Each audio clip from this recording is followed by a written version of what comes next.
Chapter 855. Don't hurt him. Sheen's voice came from the wind. Terilyn smiled and unsheathed the exquisite sword hanging at her waist. Light divine power burst out from the blade and soared into the sky. Holding the sword with both hands, she heavily slashed at Xiangyu's seventh move of the chaotic 9 strikes, Heavenly Reincarnation. Bang! The power of light seemed to transform into a sharp sword and easily cut Xiangyu's fire divine power in half. The disparity in strength was almost not something that could be made up for by any skill. With just one strike, Xiangyu's strongest move had been broken. Clang! The blade fell on the spear handle, and a total of 45 waves of divinity hit Xiangyu so hard that he almost vomited blood. He forcefully clenched his teeth and endured it, but his body bounced back to the watchtower like a cannonball. Pa! A shockwave spread out. He had to rely on the ground to neutralize Terilyn's tyrannical attack. Are you all right? The group of generals was dumbfounded. No one expected that Xiangyu, who was known as the descendant of the god of war, could not even take a single blow from his opponent. Xiangyu was also one of the few people in the empire. Xiangyu raised his head and looked at Terilyn in the wind. He never thought that such a young girl would have such power. The light wings behind her gently flapped, as if they were a blessing of power. It was very mysterious. How could he swallow this? After recovering a little, Xiangyu shot out like lightning again. The bloodthirsty spear danced wildly and pierced the sky like a dragon. But at this moment, a voice sounded, "Terilyn, retreat." Sheen had arrived. Xiangyu's eyes widened. He saw a familiar figure. Was that Chinin? But it didn't seem like it either. A pair of golden wings of light was slowly unfurling behind her. Her eyes were closed, and tiny golden flames danced around her eyelashes. Her eyelids twitched slightly, as if she would open her eyes at any moment. But Xiangyu was dumbfounded. However, at this moment, the eyes of the blazing dawn opened. What kind of eyes were they? Even the fiend god eyes paled in comparison. The majesty of the world instantly gathered together, pressing down on Xiangyu and the group of people behind him so hard that they could barely open their eyes and look at them. Many generals had even knelt down one after another, unable to endure this scorching aura and blazing light. The words that Xiangyu wanted to say were forcibly swallowed back. His face was full of shock as he landed on the observation deck. He stood there dumbfounded, unable to say a word. The eyes of blazing dawn only opened for a few seconds before closing. Sheen said lightly, "Let's go." A few figures disappeared into the night. That night, the Sheen army did not attack. How is this possible? How is this possible? In the meeting hall of the Divine Heaven Fortress, Xiangyu sat there with a frown, constantly repeating the same words. "Master Yu, what's going on?" A captaincy asked. "Didn't you see her?" "Who are you referring to?" Everyone was stunned. "Empress. It's Her Highness. She has come back to life." Xiangyu was so excited that his whole body was trembling. "That's impossible. Isn't it said that Her Highness is already dead?" A Chiliarch asked cautiously. "No, Her Highness is not dead," Xiangyu said in an indisputable manner. At this moment, another person at the table said, "That's right, Master Yu is right. I saw her just now. She is indeed Her Highness Qin. Her voice and smile are exactly the same as 6 years ago. I have also seen her before and recognize her." The person who spoke was the governor of Yu City, an old official who had once met the Empress. "That's right, Governor Wang is right. She is Her Highness." Xiangyu frowned and said, "What I don't understand is why Her Highness became like this. Did she become an angel of the Western divine realm? Also, what's with those soul-stirring eyes?" The governor said, "Master Yu, since Her Highness has reincarnated after death, she must have experienced many things. Now that she is leading tens of thousands of troops to the city, I think she must have something to express." "No, prepare a horse. I want to go out and see her." Xiangyu stood up abruptly. "Please don't. Master Yu, you are a priceless person. You still can't confirm that she is Her Highness Yin. What will happen to the Divine Heaven Pass if you go there rashly? Don't worry, since she is here, There will be news tomorrow morning. We just have to wait and see. This. Xiangyu was silent. Captain C, who was at the side, said, "If Her Highness has really come back to life, this news will be enough to inspire the people of the empire. Should we immediately send a letter to the 3 princes in the capital?" "No need," Xiangyu said indifferently. "For the time being, there is no confirmed news, so no one can casually spread the news. Besides, I hope that this news will stop here in this meeting hall today. Whoever dares to spread the news, be careful of their heads." A chill permeated the surroundings, and everyone fell silent at the same time. The governor of the city of Yu smiled and didn't say anything. He knew very well that Xiangyu had followed the empress's orders to go to Bailing City and use the Iha nation to get rid of Tanglon, the thorn in her side. Xiangyu had done a lot of work for the empress, but from another perspective, the person that Qin Yin valued the most was her lover, Lin Muyu. Therefore, this news couldn't be leaked to Lin Muyu first. Before Lin Muyu appeared, Xiangyu had to give her all the credit he could. Otherwise, he would lose the initiative. That night, Xiangyu couldn't sleep. When the rooster crowed, a guard's voice came from outside. "Master Yu, there is an envoy from outside the pass. He claims to be the commander of the Xin Legion, Ding Shi." Ding Shi? Xiangyu was stunned. Didn't Ding Shi die on the dragon-shaped island with Long Qianlin? Why is he outside the pass? What is the Xin Legion? Could it be? Xiangyu's thoughts were in a mess, and he stopped thinking about it. After putting on his cloak, he said, "Men, prepare a horse. I will personally go out to welcome Ding Shi." Early in the morning, the fog pervaded the city pass. Xiangyu led many cavalrymen out of the fog and went out of the city through the iron gate under the pass. Sure enough, there was one person standing in the thick fog outside the city, and only one person. Who else could it be but Ding Shi? It is indeed Marshal Ding Shi. Xiangyu cupped his fists and smiled. It has been a long time. I wonder whose envoy Marshal Ding Shi is now. Back then, Marshal Ding was the captaincy of my empire's swift White Province garrison. Later, he followed Qin Yi, but now he is the commander of some Xin Legion. TSK, the marshal wears 3 surnames on his head. How admirable! Ding Shi's expression was calm, as if he couldn't hear Xiangyu's sarcasm. Does General Xiangyu still remember the golden-eyed woman from last night? She is called Xin, and the army under her command is called the Xin Legion. Now, I am the commander of the Xin Legion, serving Lord Xin. Are you satisfied with this answer? What? She is Xin? Xiangyu came to a realization and frowned. Ding Shi, what do you mean? What do I mean? Ding Shi sneered. Didn't General Xiangyu just laugh at me for being a slave with 3 surnames? I, Ding Shi, do not acknowledge such words. From beginning to end, I am only loyal to Qin. Qin. Could she really be? The answer Xiangyu wanted was already on the verge of coming out. Ding Shi smiled faintly. It doesn't matter whether it's true or not.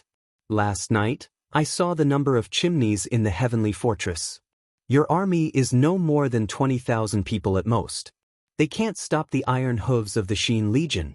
Not to mention, there will be 200,000 Blackstone Empire troops coming from behind us. General Xiangyu is a smart man. Of course, you know what to do. Why didn't Her Highness tell me personally? Xiangyu asked. Her Highness's words are priceless. How can she tell you this so easily? Xiangyu, open the gates at noon and surrender. Hand over all your military power to Lord Xin. Perhaps we can contend against the Blackstone Empire by combining our 2 forces. Otherwise, both Shangyang City and Yu City will become dead cities. Please take care. This is also Lord Xin's wish. Xin, Xiangyu frowned. Xiangyu, what are you still hesitating for? Ding Shi shouted. Do you want to see a calamity befall the common people? Do you want to defy her will? Don't forget whose vassal you are. Xiangyu trembled from Ding Shi's shout. After a few seconds, he raised his head and said, There's no need to wait until noon. Lord Ding Shi, please tell her immediately that Xiangyu is willing to surrender the city. Your army can enter the city at any time. This general will provide shelter, food, and fodder. There are a total of 90,000 troops in Mingshan province, ready to be deployed at any time. Very well. Dingxi nodded his head with a satisfied smile, spurred his horse forward, patted Xiangyu's arm, and said with a smile, "Don't worry, you won't make a loss in this business. After we recover the Central Plains, your status will only be higher than now."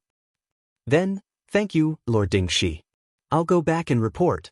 Have Lord Xiangyu prepare a meal and welcome her at noon." "Yes, this general will obey." At noon, the sun dispersed the fog, and the Xin army entered the Shengtian Pass in a mighty manner. Xiangyu and a group of imperial generals knelt on both sides of the road and shouted in unison, "We kneel to welcome the return of Her Highness the Empress." Riding a fine horse, Xin sensed the people on both sides of the road in astonishment. Finally, she faced Xiangyu, closed her eyes, and said, "I've seen you before. You are Xiangyu, the Duke of Southern. You may rise. You have an honorable status, so there's no need for you to bow to me." Xiangyu was stunned, but when he saw a sly smile on Dingxi's face, he immediately felt that he had fallen into this old fox's trap. Could it be that this girl in front of him wasn't Empress Qinin? But looking at her every frown and smile, they were exactly the same. It was impossible for there to be two people in this world who were so similar. Forget it, since the city was already opened, it was too late to regret. He would just do as he was told. Chapter 856. Did God Emperor Fuxi ask you to pass this to me? Lin Muyu looked at the ancient book in her hands in astonishment. On it were 5 simple and honest words. Shapeless elephant spell. Yes. Scholar Ling Su Hao walked to the edge of the steel wall. The Luo River estuary in the north was lit up by torches. The soldiers were burying the corpses in the Luo River estuary. Otherwise, if the corpses were left to rot, it would cause a plague. Scholar Ling looked at everything that was happening outside calmly. He said softly, "Successor, you are a cultivator with the sovereign persona. The spirits of the world in the 3 realms can only gather 3 sovereign personas at most. You are one of them. The greatest advantage of a person with the sovereign persona is that he can control the divine wheel." That's right. Lin Muyu stood up and nodded with a smile.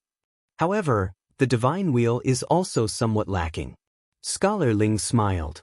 "I know. Every time you use the divine wheel, you will consume a large amount of divine power. You will almost lose your ability to fight, right? How do you know?" "This is what His Majesty Celestial Emperor Fuxi told me. Successor, don't forget that there are 3 people with the sovereign persona. One is you, the other is the 7 luminaries Demon Emperor of East Heaven, and the third is Celestial Emperor Fuxi. These words are also what His Majesty asked me to convey to you." "Okay, go ahead." Lin Muyu began to listen attentively. Scholar Ling put his hands behind his back and looked extremely elegant. He said, "The source of the divine will comes from the purest divine power in the sovereign persona. In essence, it is the power of momentum. This so-called momentum is beyond the 12 laws. It is similar to domains. The momentum of the world, the momentum of the universe, death and rebirth, blooming and falling are all a kind of momentum. The divine wheel is a kind of power that evolves from the forces in the world. It is vigorous and surging. If you use it well, you will definitely be able to forge the invincible 9 cauldrons." As he spoke, Scholar Ling heaved a sigh of relief and said, "I have already seen the art of the shapeless elephant. Even though I cannot cultivate it due to my physique, I know a thing or two about it. The so-called shapeless elephant refers to the Dharma of all the heavens. It is the way to win by force. Cultivating the shapeless elephant can help you use the spirit wheel more effectively." As he spoke, Scholar Ling pointed at the ancient book and smiled. This book came from the heaven beyond heavens, created by the Fuxi heavenly monarch. But in this realm, it's probably just a piece of useless paper to the others, but in the hands of the inheritor, it's a treasure. Lin Muyu flipped open the book. The handwriting inside was very vigorous and powerful. One could see a person's cultivation from their handwriting. Just by looking at the handwriting, one could see that Fuxi's cultivation was indeed one of the best in the world. There was a table of contents written on the old paper.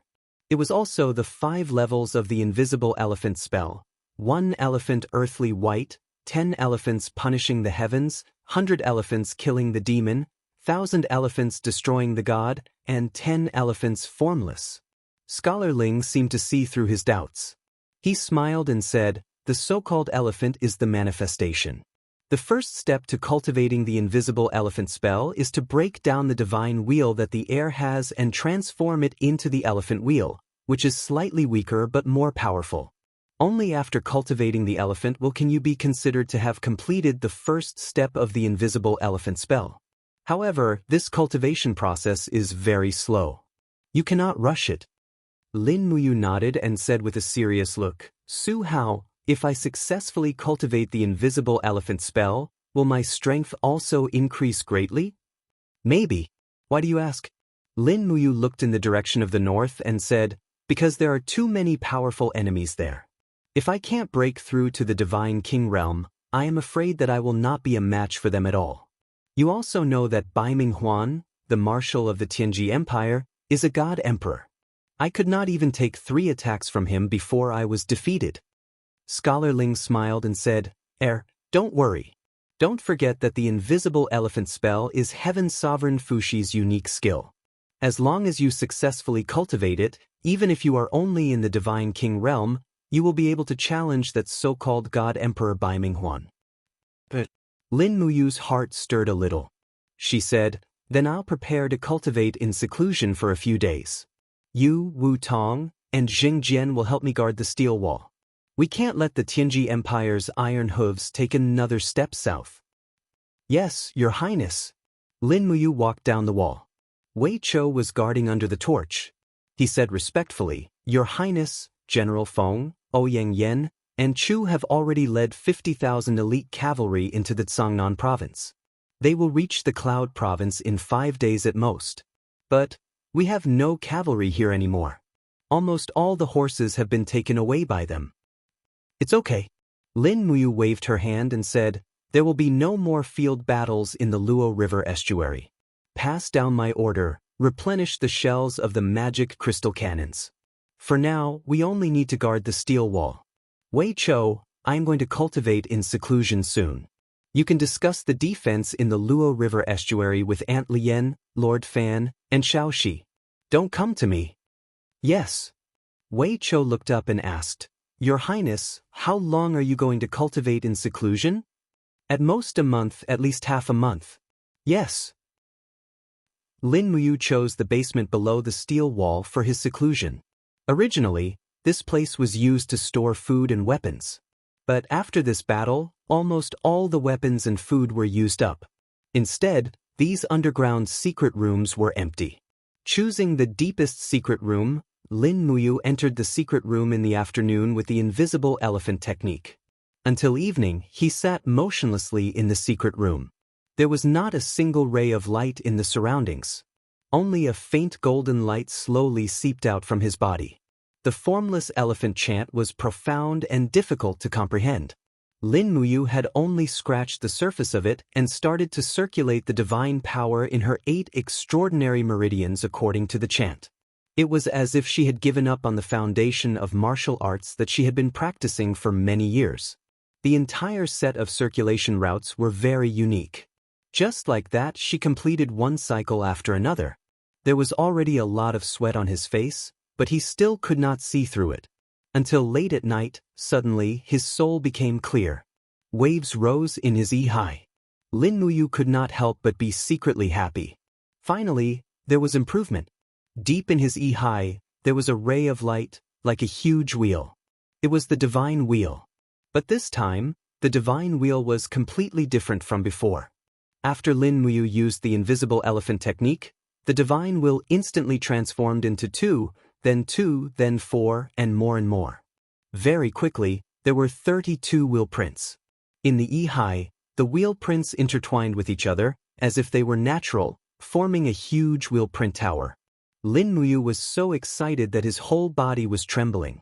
This wheel print tower slowly rotated in his Yi-Hai, as if it was the ruler of heaven and earth. Lin Muyu had cultivated for many years, but he had never seen such a strong righteous qi.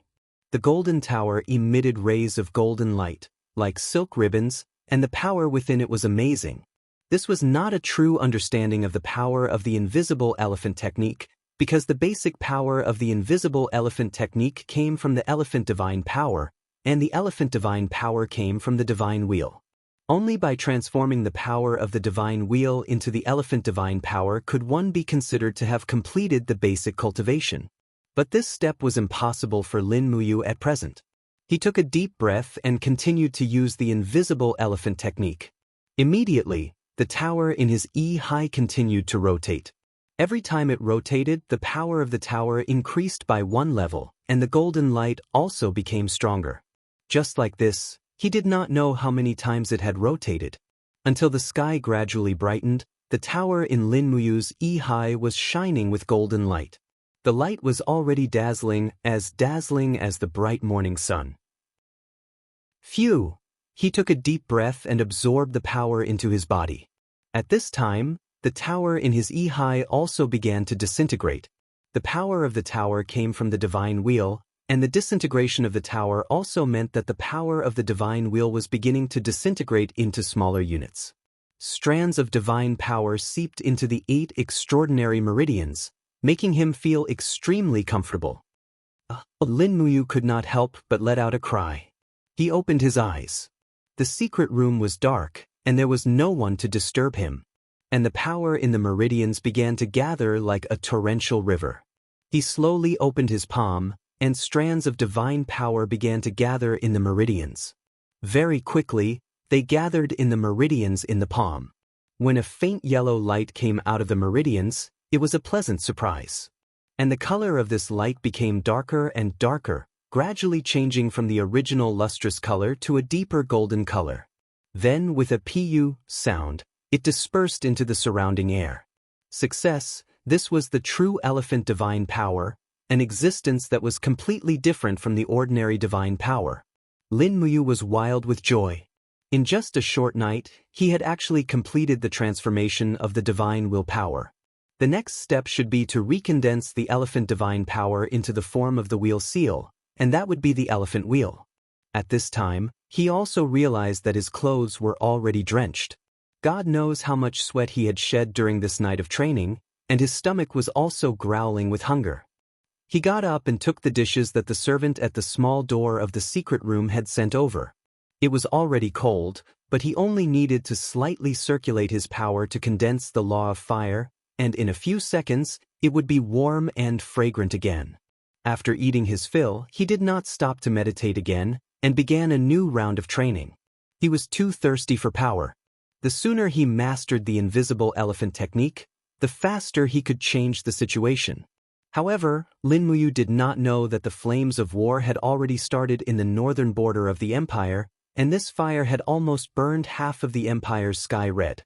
Bang bang bang, the magic crystal cannons exploded on the snowy plains, bringing with them billowing thick smoke, but the effect of the magic crystal cannons was greatly weakened by the Dragon Knight's Dragon Imperial spin, so the opponent did not suffer much damage at all.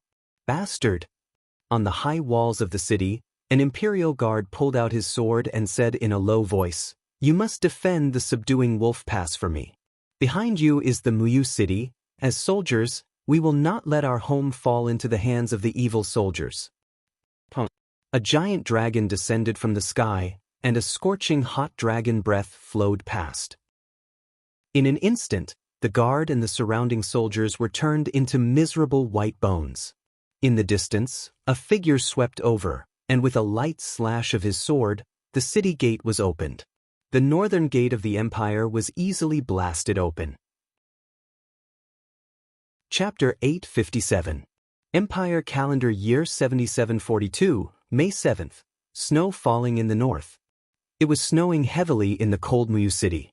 Although it was normal for snow to fall in Muyu city, it was already May. It was not normal for it to snow. It was noisy in the city. The sound of horses' hooves, quarrels, orders, and the crying of the common people were all mixed together. The news of the 4 northern passes of Cloud Province had been lost came one after another. The people in the city had heard about the massacre in Lingkong Province. The legend of the eastern barbarians who attacked made many people cry every night. Now it was too late to escape. Muyu City, known as one of the 7 famous cities of the empire, did not look like a prosperous city, but more like a graveyard. On the city wall, snow was falling, and the snowflakes fell on the shoulder armor. Luo Exin brushed the snow off her shoulder and put her hand on her sword. She looked anxiously at the people who were trying to escape on the main street. She could not help but frown. The people are in a mess. Su Zhangyan, the deputy commander of the Iron Blade Army, said. Yes, it is a mess. Luo Exin said lightly, Deputy Commander Su, take some people to comfort the people. Tell them that the 200,000 soldiers of the Iron Blade Army will live and die with Muyu City. Moreover, the 3 princes will send reinforcements soon. Cloud Province will not be lost. Yes, I will do it right now. Su Zhangyan quickly flew down the city wall. Luo Exin looked at his back and couldn't help but sigh. Su Zhangyan was the distant nephew of her foster father, Su Miyun. He was also one of the few remaining generals of the Su clan. She really hoped that he would be able to overcome this crisis. Otherwise, the Su clan of the Cloud Province would become history, and she would be one of the gravestones of this period of history. Outside the city, the sound of horses' hooves could be heard. A light cavalry quickly stopped, grabbed the rope at the edge of the city wall, and climbed up like a monkey. He knelt on one knee and said respectfully, Greetings, Master Exith. No need to stand on ceremony. Is there any news? Yes. The cavalry said in a low voice, they are already 50 miles away. There are at least 100,000 people, and there are about 50 dragon knights. There is an endless stream of people behind them. I cannot count them clearly. In addition, I saw another army of a different race. Whose army? Northern Desert Wolf soldiers. What? Luo Exion's body trembled slightly. Are you saying that the wolf soldiers of the Northern Desert are with the people of the Empire of Tianji? Yes. The cavalryman frowned and said, after the Long Ji army annihilated the demon race in the northern polar region, they disappeared without a trace for nearly half a month. This subordinate guessed that during this half a month, they must have annihilated the Northern Desert while waiting for reinforcements. Now it seems that the Northern Desert has already surrendered to the Tianji Empire, otherwise those wolf soldiers would not listen to the Tianji Empire's orders. A bunch of fence-sitters. Luo Exin punched the battlements hard, causing the broken stones to fly in all directions. She said angrily, Damn the Northern Desert. Every year, we send them so many gold and silver gifts, brocades and satin, but they surrender to the kingdom of Tianji so easily. Damn it. If I had known this, I would have asked for permission to go to the Northern Desert and uprooted them. As he said this, he paused to calm down and said, How many wolf soldiers did you see? I couldn't tell at first glance, but they covered the entire wandering plain. If I'm not mistaken, the number of wolf soldiers is at least over 100,000. These beasts have burned, killed, and looted along the way. Our 4 states and 23 counties in the north have been deeply harmed. Wherever the wolf soldiers went, there was devastation and countless casualties. Luo Exin trembled with anger. She closed her eyes and said to the sky, Father, Luo Exin has let you down. I can't believe I couldn't protect your people. I'm too useless. As she said this, Luo Exin shook her robe sleeves and turned to the group of generals behind her. She shouted in a low voice, Pass down my order. Prepare for war. We would rather die than surrender. Yes, Father. Everyone knelt down on one knee, looked up at Luo Exin and said in unison, We pledge our lives to serve our country. As long as the city lives, we live. If the city falls, we die.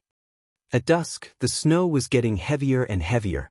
It fell to the ground like goose feathers, making a rustling sound. Outside the Twilight City, more and more troops were gathering. They did not face any resistance and did not show any signs of attacking the city. They just set up a few hundred camps far away from the Twilight City, surrounding the city so tightly that not even a drop of water could pass through. Tonight, it seemed like the Long Ji army did not intend to attack the city. Inside the tent, snow was constantly falling from the entrance of the tent, and a bonfire inside the tent was providing warmth for everyone.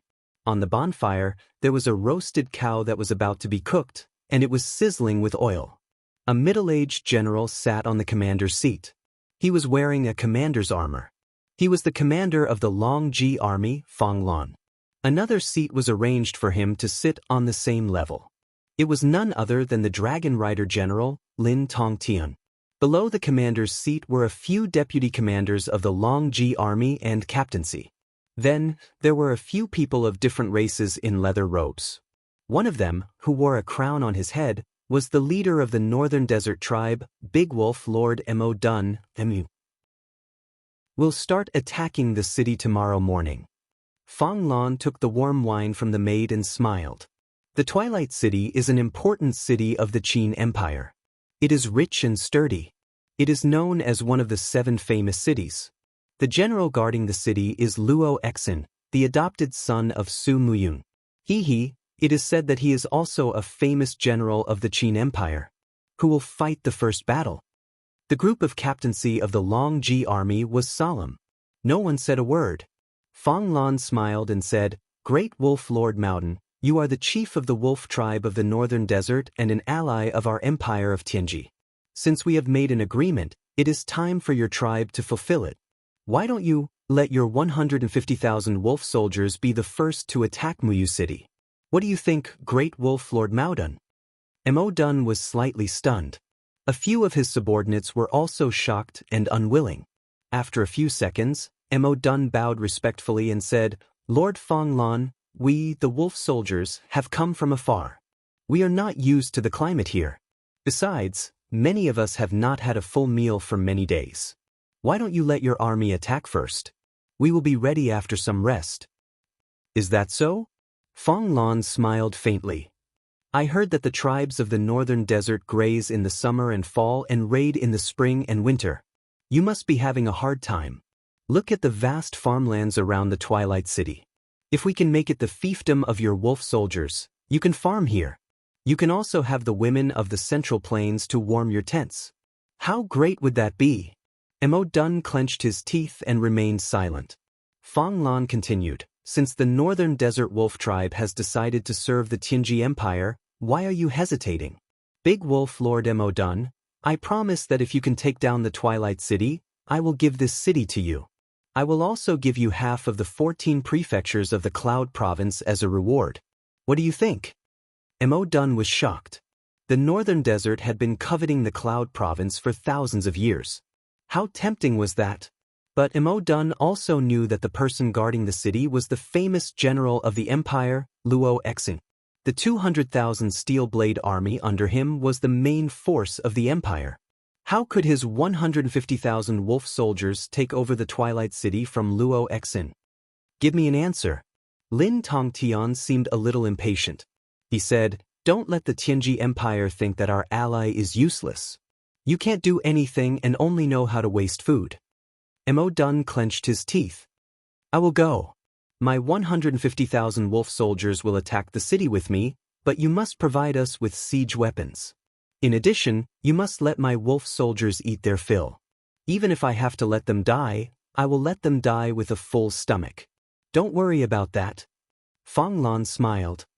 "Someone, send an order to the supply department to slaughter cattle and sheep. Let the wolf soldiers eat their fill tonight. Tomorrow morning will be the time for them to fight the enemy." "Yes, Commander." Mo Dun's face was livid. He didn't say anything else. Late at night, deep in the wolf soldiers' camp, inside the main tent of the big wolf camp, Mo Dun didn't say anything. He looked very old. The generals' faces were also pale. One of them said, "Great Wolf Lord, the walls of the Twilight City are more than 20 meters tall. The soldiers and food in the city are good. They also have those terrifying cannons that can spit fire. If we attack the city rashly, we will be sending our wolf soldiers to their deaths. Humph! The people of the Tianji Empire deserve death. They are just using the wolf soldiers to waste the cannons in the city. The Tianji Empire only treats us as a tool. When did they ever treat us as an ally?" Mo Dun said calmly, I know. There's no need to say any more. We will attack the city tomorrow morning. Let the 1st and 3rd Battalion attack until noon. If they can't take the city by then, retreat. If we lose more than 50,000 people, retreat as well." "Then what do we tell Fang Lan?" "Humph! A cold light flashed in Maoduan's eyes as he said, "We wolves are wolves, and Fong Lan only treats us like dogs. Don't worry, Fong Lan only has 150,000 soldiers. After they take over a city, they will need to leave people to defend it, and we wolf soldiers are the best defenders. If Fong Lan isn't stupid, he won't just watch as 150,000 wolf soldiers go to their deaths." "Yes, I understand. Sleep early. Tomorrow is the day we go into battle."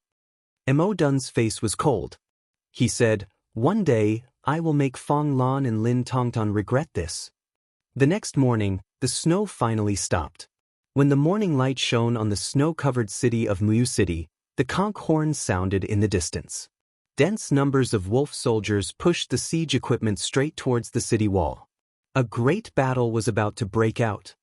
Clang! Luo Xian pulled out her sword. She shouted, "Prepare for battle." The people on the city walls started to get busy. The archers quickly drew their arrows. The magic crystal cannons started to calibrate. They aimed at the preset positions below the city walls. They were just waiting for the enemy to enter their firing range. The wolf soldiers held a round shield in one hand and a curved blade in the other. They were covered in fur armor. They roared and hit the round shields with their curved blades. The clanging sounds echoed through the sky. Chapter 858. At dusk, the siege lasted for an entire day. Finally, the wolf soldiers retreated like the tide, leaving behind crisscrossed magic crystal cannon craters and countless corpses. Pillars of smoke rose into the sky, but the Long Ji army camp in the distance was indescribably quiet. They only allowed the wolf soldiers to attack the city, but they did not make any movements. What are they trying to do? Luo Xian punched the battlement of the city wall, causing the snow to fly. They are using the northern desert wolf soldiers to consume our cannons. Su Zhangyan's face was pale. He looked at the enemy camp in the distance and said, "In just one day, we have used up half of the magic crystal cannon ammunition. The Muyu city originally did not have much ammunition. I am afraid that when the sun rises tomorrow, Fong Lan will personally lead the Long Ji army to attack the city. Once the magic crystal cannons are used up, we will no longer have the power to resist. And Master Xian, you have also seen, they did not even send out a single dragon knight to assist the wolf soldiers. Cunning and shameless Fong Lan." Luo Xian's eyes were deep. He said, "How long until the reinforcements arrive?" "Not long ago, we received a letter saying that His Highness Feng Jixing is leading 50,000 cavalry at full speed, but the mounts need to rest, and there are no replacement horses along the way, so the speed is rather slow, and the snow is blocking the way into the Tianshu province, so it will take about 3 days to reach the Muyu city." 3 days? Luo Xian was at a loss. Can we hold on for more than 3 days? Do your best. We have 200,000 elite steel blade army. There is no reason for us to sit and wait for death. Yes, there is no reason for us to sit and wait for death. Luo Xian clenched his fist. His eyes shot out a ray of light. He said, "Pass down the order. Just say that Feng Jixing and Lin Muyu are leading 200,000 troops to reinforce the Muyu city. They will arrive in 2 days. Let the soldiers defend the city with all their might. Once the two highnesses arrive, the Tianji Empire will definitely collapse without a fight." Yes, this subordinate understands. Tianshu Province, Meizhou, Fairy Lake. The sound of hooves could be heard as rows of cavalrymen with purple flower emblems on their chests galloped past the lake. Their vigorous figures were reflected in the lake water. These were the last elite cavalrymen of the empire. Feng Jixing urged his horse forward slowly, followed by Zhang Wei, Luo Yu, and the other deputy commanders of the imperial army. "What lake is this?" he asked suddenly. "Your Highness, it is the northern shore of the Fairy Lake," Luo Yu said respectfully. "Fairy Lake." Feng Jixing's sword-like brows furrowed tightly as he muttered, "Back then, His Majesty met with misfortune here. Sai, Jinan King Qin-yi caused a 10-year catastrophe for the common people with a single thought. Is this throne really that easy to sit on?" Zhang Wei laughed. "I'm afraid that might not be the case. His Majesty, the Radiant King, has already drowned in the Fairy Lake, and Her Highness Yin's life and death are unknown for the sake of the empire. How many people sitting on the throne will have a good ending? Taking out a crumpled map from his pocket, Feng Jixing glanced at it and said, "Pass down the order to speed up the march. I'm afraid that the Tianji Empire's soldiers are already attacking Muyu City." "Yes," Luo Yu nodded. "This subordinate will pass down the order to the front army to speed up. Don't mess up the formation."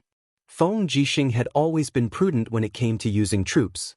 He pondered for a moment and said, "Maintain the center army as the core. The front, back, left, and right armies must surround and protect each other. Every direction must send out 15 scouts to investigate. Do not act rashly at any time." "Yes, this subordinate understands." Luo Yu's eyes were full of admiration. In terms of the ability to command, in the Qin Empire, only Lin Muyu and Feng Jixing were worthy of his admiration. Lin Muyu was good at using troops and strategies. She often attacked when the enemy was unprepared and won unexpected victories. However, once her strategy was seen through, she would probably be defeated. On the other hand, Feng Jixing's fighting style was completely different. Feng Jixing was calmer. Every time the army marched, he would divide the left and right armies to reinforce each other. He would also send out a large number of scouts to increase the vision of the entire army. It was also because of this style that Feng Jixing had never been defeated in a surprise attack. It was very difficult for an enemy to break the formation of the army commanded by Feng Jixing. On the side, Chu Chu was dressed in a white robe and riding a thin horse with a calm expression. He was not fat, and he used the ability to fly. The warhorse did not have to bear much weight, so naturally, the pressure was not great. He looked at everything around him indifferently and did not say anything. Feng Jixing then asked, "Chu, you are a veteran of 3 dynasties. Don't you have anything to say regarding the current situation?" Chu Chu smiled and said, "General Feng, you are both famous generals of the empire. However, since the start of the war in the Celestial Pole, you have never won again. 2 generals who always win have become generals who always lose. Have you ever thought about why?" Feng Jixing was a little embarrassed and said, "Chu is right. Actually, I have also thought about it. Strength is part of it, but there is another factor that always makes me feel powerless. However, I can't tell what it is. It's the hearts of the people." Chu Chu went straight to the point and said, "After the 3 kings ruled the world, the people in the world are no longer loyal. You see, the main forces of the empire are doing their own things, and their joint combat ability is completely unable to be demonstrated. What is more fatal is the local armies of the various prefectures and prefectures. The thieves of the Tianji Empire rarely encountered any resistance along the way, and the prefectural armies surrendered at the first sign of trouble. What does this mean? It means that the people in the world are not loyal, and they don't know who they are fighting for." Feng Jixing was a little silent. Chu Chu's words were like a sharp knife stabbing into his heart. It was true that the people in the world were not loyal. How could they fight this war? He gently cupped his fists and said respectfully, "Please teach me, Chu." Chu Chu gently stroked his beard and said, "There are 2 ways. One is for you to proclaim himself emperor and change his surname to Qin. The people in the world will still recognize only one emperor, and that is the Qin family. The world will still belong to the Qin family." "That's impossible." Feng Jixing shook his head and said, "Don't you understand Yu's personality? Proclaiming himself king was already his bottom line. He had always felt that he was honoring his promise to His Majesty Qin Jin, that he would protect Her Highness Yin's kingdom. To have him overstep his bounds and proclaim himself emperor was worse than killing him. Chu, why don't you tell me the other way?" "The other way is for Her Highness Yin to return. That's as good as not saying anything." Feng Jixing laughed bitterly and said, "If Her Highness Yin can return, I, Feng Jixing, am willing to exchange my life for her ruling the world. But no one knows where Her Highness Yin is. Perhaps she has already passed away, yes." Chu Chu took a deep breath and said, "But it's too important to follow the hearts of the people. If General Feng thinks that these 2 ways are not feasible, we can think of another way to rule the country." "Chu, please say it." "Immediately write a letter to you and let him do it. Send an edict to all the feudal princes and order them to recruit their own troops and resist the invading bandits. All the seized territories will be divided into their fiefs. All the armies of the Qin Empire will change their names and call themselves the Qin Army. Let them know that they are the army of the Qin family. The names of those who died in battle will be listed on the national monument. Allow the feudal princes to recruit troops. Feng Jixing was startled. Countless thoughts flew through his mind and he said, "This method is feasible, but if the feudal princes are allowed to recruit troops, I'm afraid that it will be difficult to clean up the Tianji Empire even after we destroy it. The feudal princes are ambitious. If we let them have troops and become stronger, it will be difficult for us to control them." Chu Chu smiled and said, "This is better than the Qin family being destroyed, right?" Feng Jixing also smiled and said, "Okay, I understand. Write a letter and send it to you. Let him, the king of Qin, handle this matter. I believe that you will also agree to this proposal." Chu Chu took a deep look at the north and said, "The three major provinces of the empire, Yunzhong, Tongtian and Lingkong, have been invaded by bandits. In the blink of an eye, we have lost nearly 30 provinces.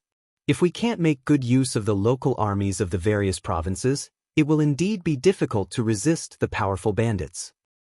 "Okay, I understand." After writing the letter, a messenger bird flew straight to the east, which was the direction of Winter Frost City. It seemed that the future of the entire Qin Empire was also tied to the wings of this small messenger bird. Soon after, a messenger came galloping with a flustered look on his face. He held the letter in his hand and said loudly, "Your Highness Prince Exin, a letter written by Duke Luo Exin of Twilight Rain City." "Give it to me." Feng Jixing reached out and grabbed the letter. He opened it and read it carefully. His expression changed dramatically. "What's wrong, Your Highness?" Zhang Wei and Luo Yu asked at the same time. Twilight Rain City is surrounded on all sides. There are 150,000 Long Ji army and 150,000 wolf soldiers surrounding the city.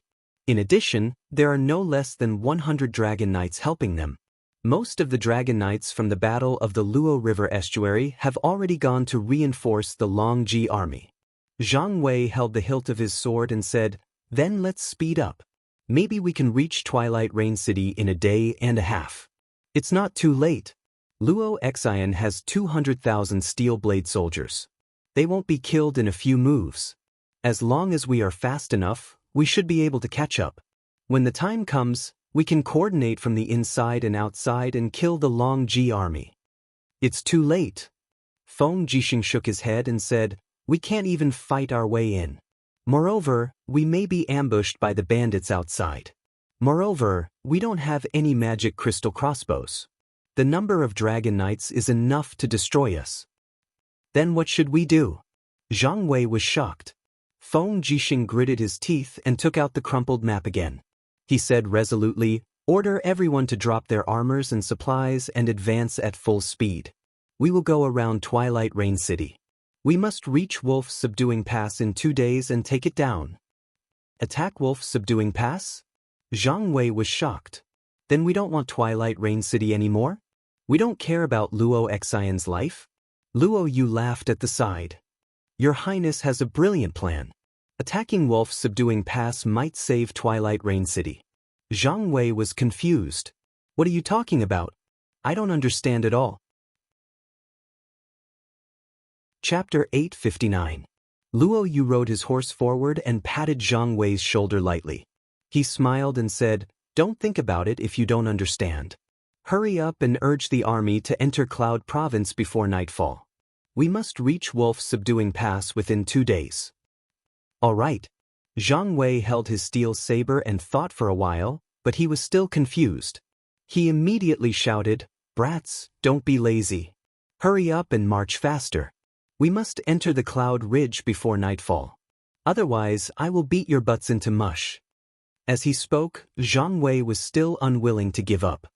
He urged his horse to catch up and said, "Luo Yu, don't keep me in suspense. Tell me quickly, what's going on with His Highness's strategy?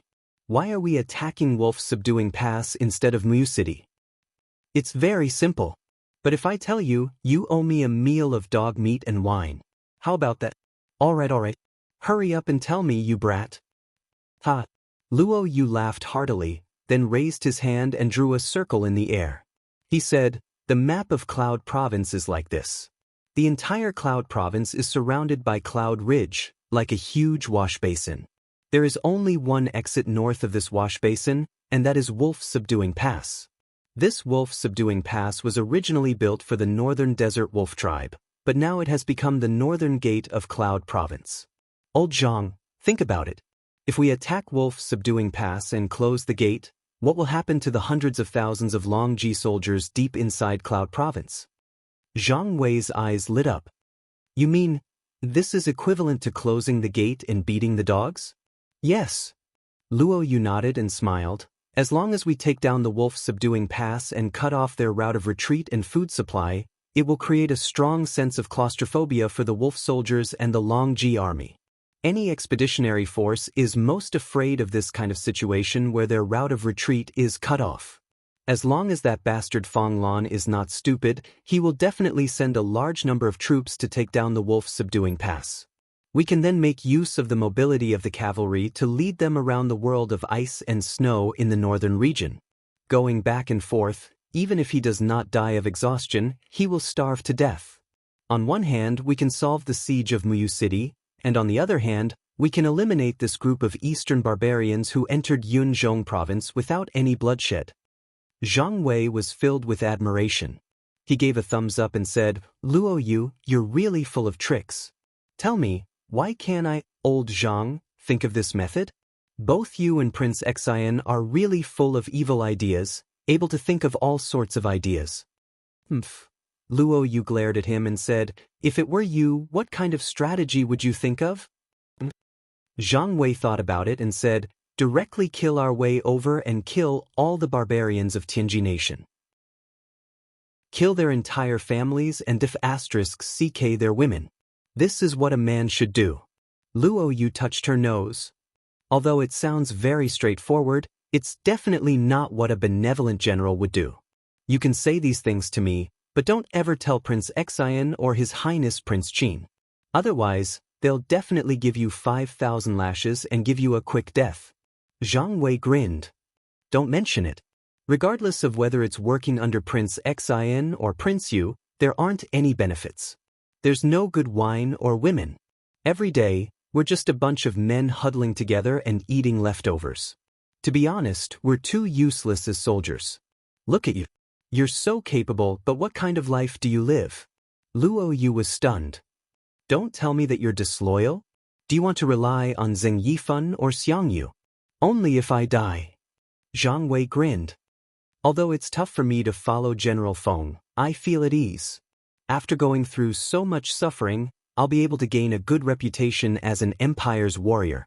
Say, if I really die on the battlefield one day and my name is written on the front row of the nation-suppressing monument, will those singers in Lanyan City who once slept with me feel very gratified when they see my name? They'll remember me as a great hero? Maybe. Luo Yu smiled faintly and said, don't think too much, brother. A scourge like you will bring harm for 1,000 years.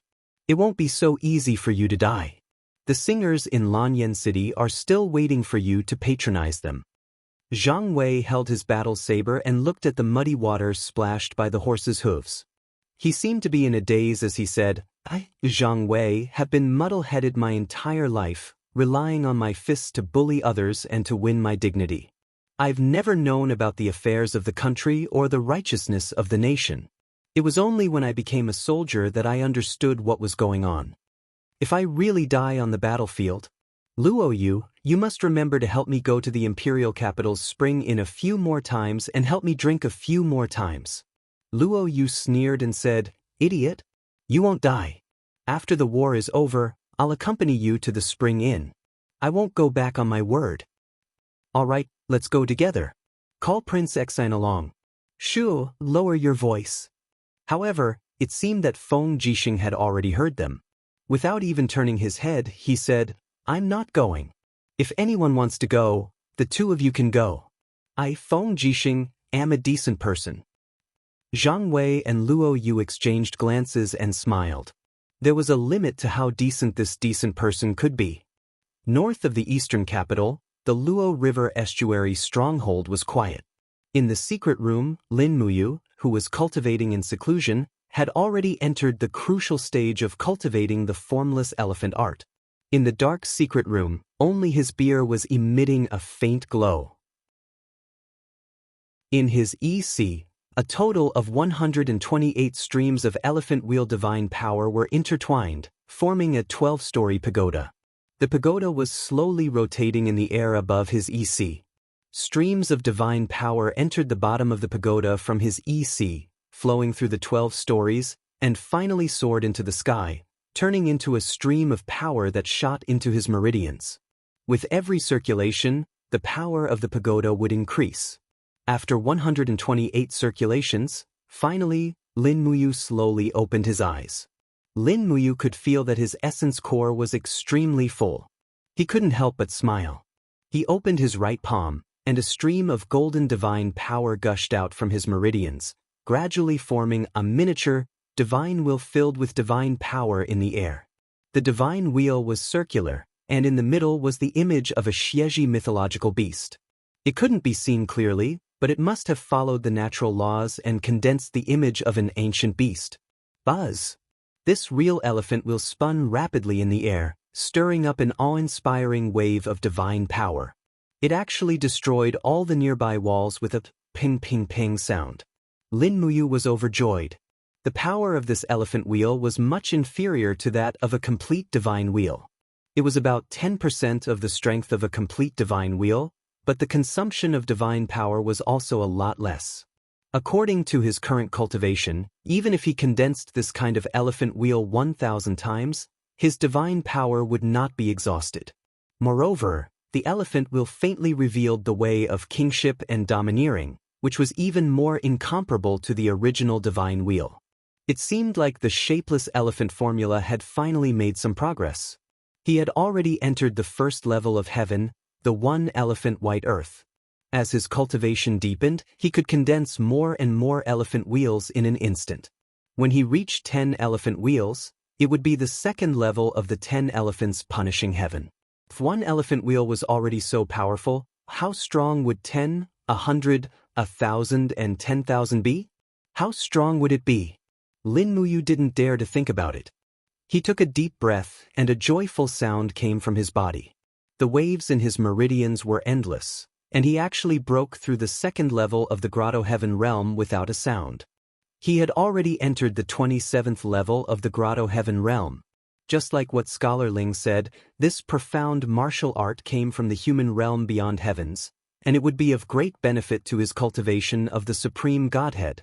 Your Highness, are you all right? The Imperial Guard Captain Bai Yin's voice came from outside. The collapse of the secret chamber had alerted him. I'm fine. Lin Muyu turned around and flew down from the bed. She opened the door and walked out. She asked, Bai Yin, is everything all right outside? There's only one small matter. His Highness Feng Jixing has sent a letter. It's about the Imperial Edict. Oh? I'll go take a look. Has His Highness finished his closed-door cultivation? Only a little. Let's take a look at Big Brother Feng's letter first. When Lin Muyu entered the meeting hall, Tang Xiaoxi, Chu Yao, and Zheng Yifan were slightly stunned. They could all see that Lin Muyu's aura and temperament had changed a little. They couldn't tell what the change was, but they felt that it was developing in a good direction. It seems like your shapeless elephant art has made some progress. Tang Xiaoxi smiled. Lin Muyu took Feng Jixing's letter from her hands. She nodded and smiled. I've finally seen the door. At least I know what the shapeless elephant art is. That's good. Everyone's waiting for you. After carefully reading Feng Jixing's letter word by word, Lin Muyu frowned. Everyone's finished reading, right? Speak if you have any opinions. Zheng Yifan said, why don't you express your opinion first? What do you think of His Highness Feng Jixing's strategy of allowing the feudal vassals to recruit troops, attack and expand their fiefs? Very good. This will mobilize the enthusiasm of the feudal vassals. It's better than having a few armies fight one-sidedly. Lin Muyu pressed the letter on the table. I agree. What do Master Fan and Aunt AI think? Su'er said, I don't have any opinions either. Xing Yifan pondered for a moment. It's easy to let a tiger return to the mountain, but it's hard to chase a tiger back into the cage. I'm just worried that it'll be difficult to take back the military power in the future. It might even cause the Empire's power to be unable to be centralized again. Your Highness, we need to give this matter further thought. I know, Lin Muyu said in a low voice. But there's no better way at the moment. As long as we can defeat the Tianji Empire, I'll try any dangerous method. Issue the edict immediately.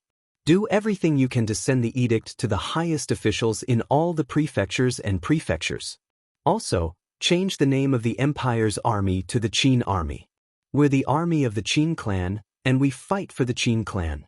Yes, I understand. Chu Yao stood up.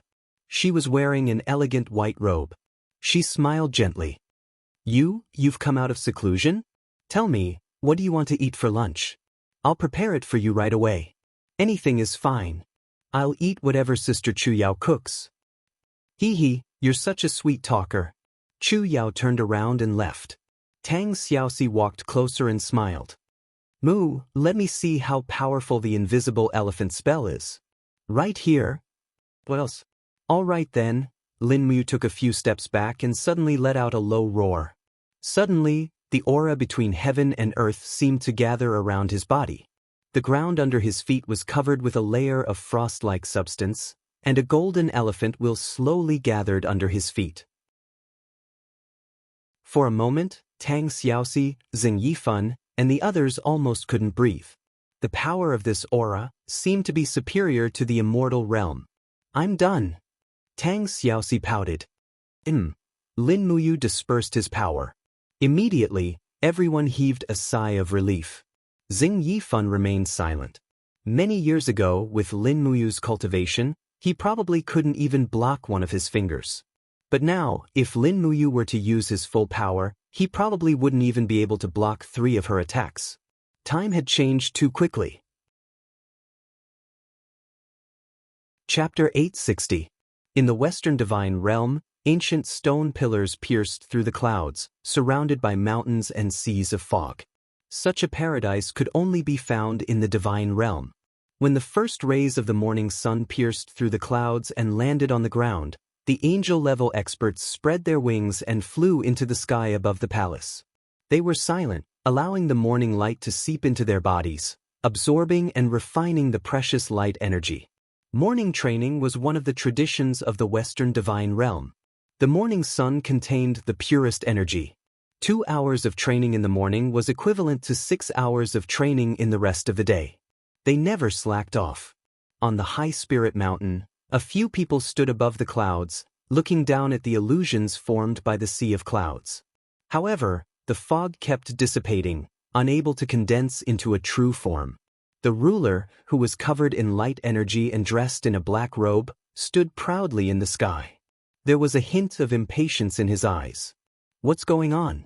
We haven't been able to see the situation in the celestial pole continent for a long time. Could it be that the misty mountains can no longer spy on everything in the mortal world? Child of the blazing angel shook her head and said, apart from the celestial pole continent, the cloudy mountains and misty seas can spy on any plane in the mortal world. They can even spy on the territories controlled by the other heaven realms. However, I suspect that the 7 luminaries demon emperor is still behind the celestial pole continent. He was the one who opened a barrier and completely cut off our connection with the celestial pole continent. It's the 7 luminaries demon emperor again. There was a chill in Claude's voice as he said, since we've already made a divine pact, he shouldn't have done such a dirty thing. Now, we don't even know what happened in the celestial pole continent. What should we do? That's right. We originally planned to choose 10 cultivators with good aptitudes from the celestial pole continent to ascend to the divine realm and join the angel corps. Now, it seems like we can only put this plan on hold. But don't worry, Lord Ruler. The celestial pole continent has hundreds of god-level experts, but there are only a few in the Shattered Cauldron realm. Moreover, we've sent Xin, Dola, and the Battle Angel team to the mortal world. We can win this battle even with our eyes closed, right? Eva consoled. Perhaps. Claude's brows knit together tightly as he gazed at Shi Yan and said, Shi Yan, why aren't you saying anything? Shi Yan looked at the sea of clouds, her body surrounded by holy light. She said thoughtfully, I'm wondering if Dora has already made a move on Xin. What do you mean by this? Claude asked indifferently. Shi Yan smiled faintly and said tacitly, perhaps I'm thinking too much. Dora has deep hatred for Xin, and it's clear that she wants to replace him. Once she's out of our sight, Dora can do whatever she wants. We won't be able to stop her. Claude fell silent for a while, then finally coughed and said, if there's still no news within half a year, we can only send another expert to the celestial pole continent to take control of the situation. Eva, make your preparations. Eva was stunned. Sending a god at the level of a seraph to the mortal world to interfere with the situation was unprecedented. However, she still nodded gently and said, as you wish, ruler. Shi Yan frowned slightly. The Star Cave was a cave for banishment. Once one was baptized by the Star Cave, they would be removed from the list of gods in the Western Divine Realm. Naturally, they would no longer be restricted by the Divine Pact. It seemed that the Star Cave had become the ruler's last hope. In the Eastern Heavenly Realm, thunder and lightning rumbled and dark clouds rolled in the sky. It was as if they were experiencing a calamity. Spirit mountains floated below the dark clouds, and between the Spirit mountains and the dark clouds, flashes of lightning flashed. Bolts of lightning fell from the sky in a frenzy, as if they were tearing the sky apart. The power of the lightning seemed to be attracted, as strands of it attached to a horizontal plane, then disappeared without a trace, as if it had been consumed. If one looked closely, it wasn't difficult to discover that there was actually a figure in the midst of the lightning bolts. It was a tall and handsome figure wearing a mighty scarlet cloak. In his hand was an axe that was flashing with lightning and floating golden characters. At this moment, the tip of the axe was constantly drawing in the divine thunder of the 9 heavens, and half of the handle of the axe had seeped into nothingness. It was as if a plane had been cut open and the power of the divine thunder of the 9 heavens poured into it. Naturally, no one could have such godly power.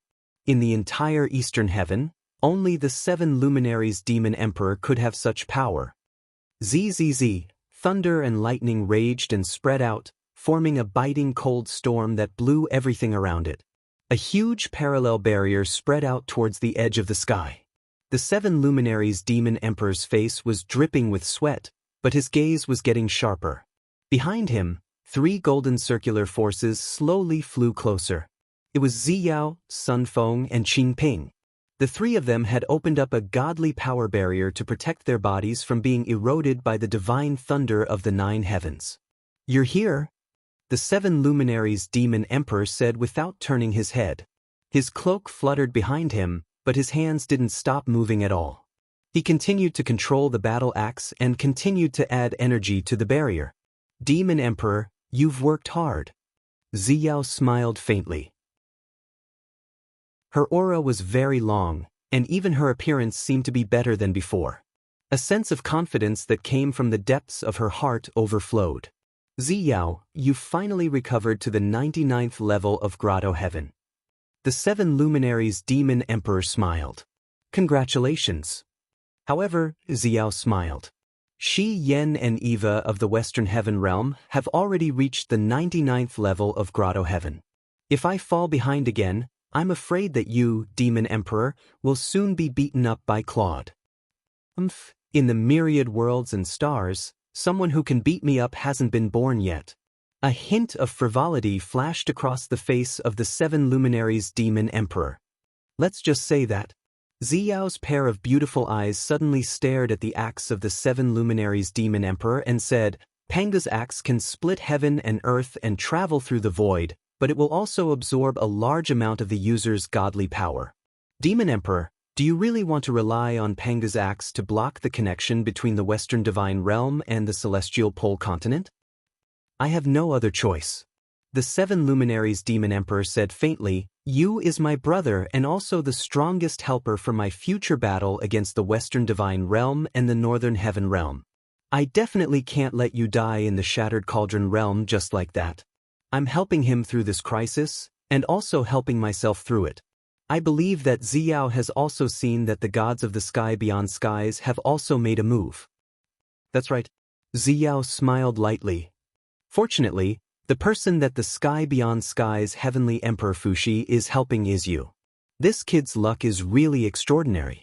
He's probably the only person in the entire three realms who can obtain the inheritance of the heavenly emperor Fuxi's absolute art." "That's right." The seven luminaries demon emperor's gaze was deep as he said, "But from this matter, it can also be seen that the sky beyond skies is also not peaceful. Perhaps the dispute between the ancient gods of the sky beyond skies has already begun. Otherwise, Fuxi wouldn't have started to nurture his own successor. This Kidyu is talented and has the disposition of a sovereign. If I were Fuxi, I would also choose him to be my successor. In the end, you chose him to be your brother. Let's not talk about this. Ziyao, I want you to do something for me." "Demon Emperor, please speak. Your subordinate will naturally do as you say. The 10 great divine artifacts of the East Heaven are scattered in the eastern wastelands. They are either buried deep underground or in the hands of peerless experts. I've only found Panga's axe. The whereabouts of the other divine artifacts are still unknown. Therefore, I want you to lead 20 god emperors and 100 god kings to search for them. Only by digging this antique out from the soil can we unleash their full power. We will have to fight the Western Divine Realm eventually. Their angels will inherit their blessings one after another. We don't have that much of a yield, so we have to rely on the divine artifacts." "Yes, your subordinate understands." Ziyao raised her head and glanced at the seven luminaries demon emperor. "Demon Emperor, don't always hold Panga's axe in your hand. It will devour your divine power and turn it into its own. Do you understand?" "I understand. If you can find the bell of the Eastern Emperor and the Shenyuan sword, the Western Divine Realm will definitely lose." Ziyao turned around and left reluctantly. Her pink fists were tightly clenched. The reason why the seven luminaries demon emperor became the ruler of the Eastern Heaven Realm was because he pursued the extreme. He always did things in an unconventional way. But now, in order to wage war with the Western Divine Realm, the seven luminaries demon emperor had already made a very extreme choice. "Is it worth it?" Ziyao suddenly muttered to herself. The seven luminaries demon emperor held Panga's axe in his hand and knelt on one knee on the enchantment. The corners of his mouth curled up slightly. "I control the East Heaven. Every day and night, I can hear the prayers and blessings of the people of the lower realm. They are used to living a peaceful life and love their ancestors and traditions. Their faith is Yen Huang, Fuxi and Yua. I can't let them become believers of Claude. The people of my East Heaven will never be slaves." Ziyao smiled. Her smile was exceptionally beautiful. She said faintly, "You are really becoming more and more like you." "What are you saying? Why aren't you going?" "Oh, I'm going. You have to take care too. This time, it will be 3 to 5 years. I won't be back so soon. And you take care too." The seven luminaries demon emperor raised his head and looked at Ziyao's figure in the sky. There were some things he wanted to say, but he couldn't. His personality had always been like this. Even in front of the woman he loved, he couldn't say those lingering words. Some people were already so stubborn and self-respecting that they couldn't express their inner thoughts.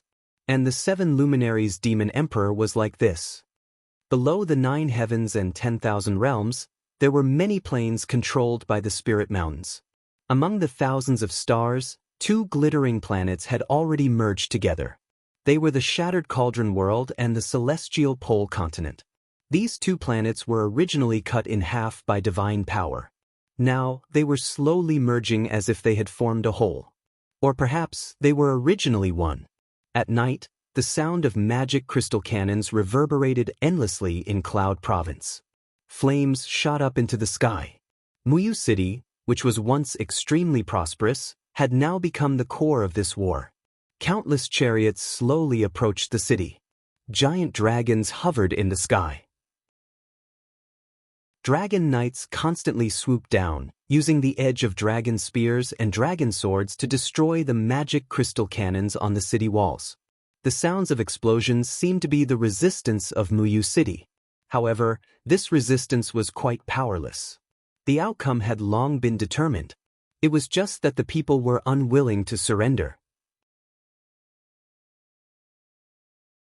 Chapter 861. The sky had finally turned bright. The walls of Muyu City were filled with corpses. Almost 70% of the magic crystal cannons had been destroyed. However, the good news was that Long Ji's army had retreated once again. They had also suffered heavy losses.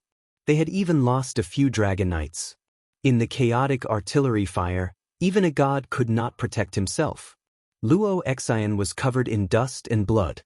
He slowly walked past the walls with his spear in hand. Looking at the rows of corpses of the Steel Blade army soldiers, his heart kept trembling. This was the first time he had experienced such a bloody battle since he took charge of the Steel Blade army.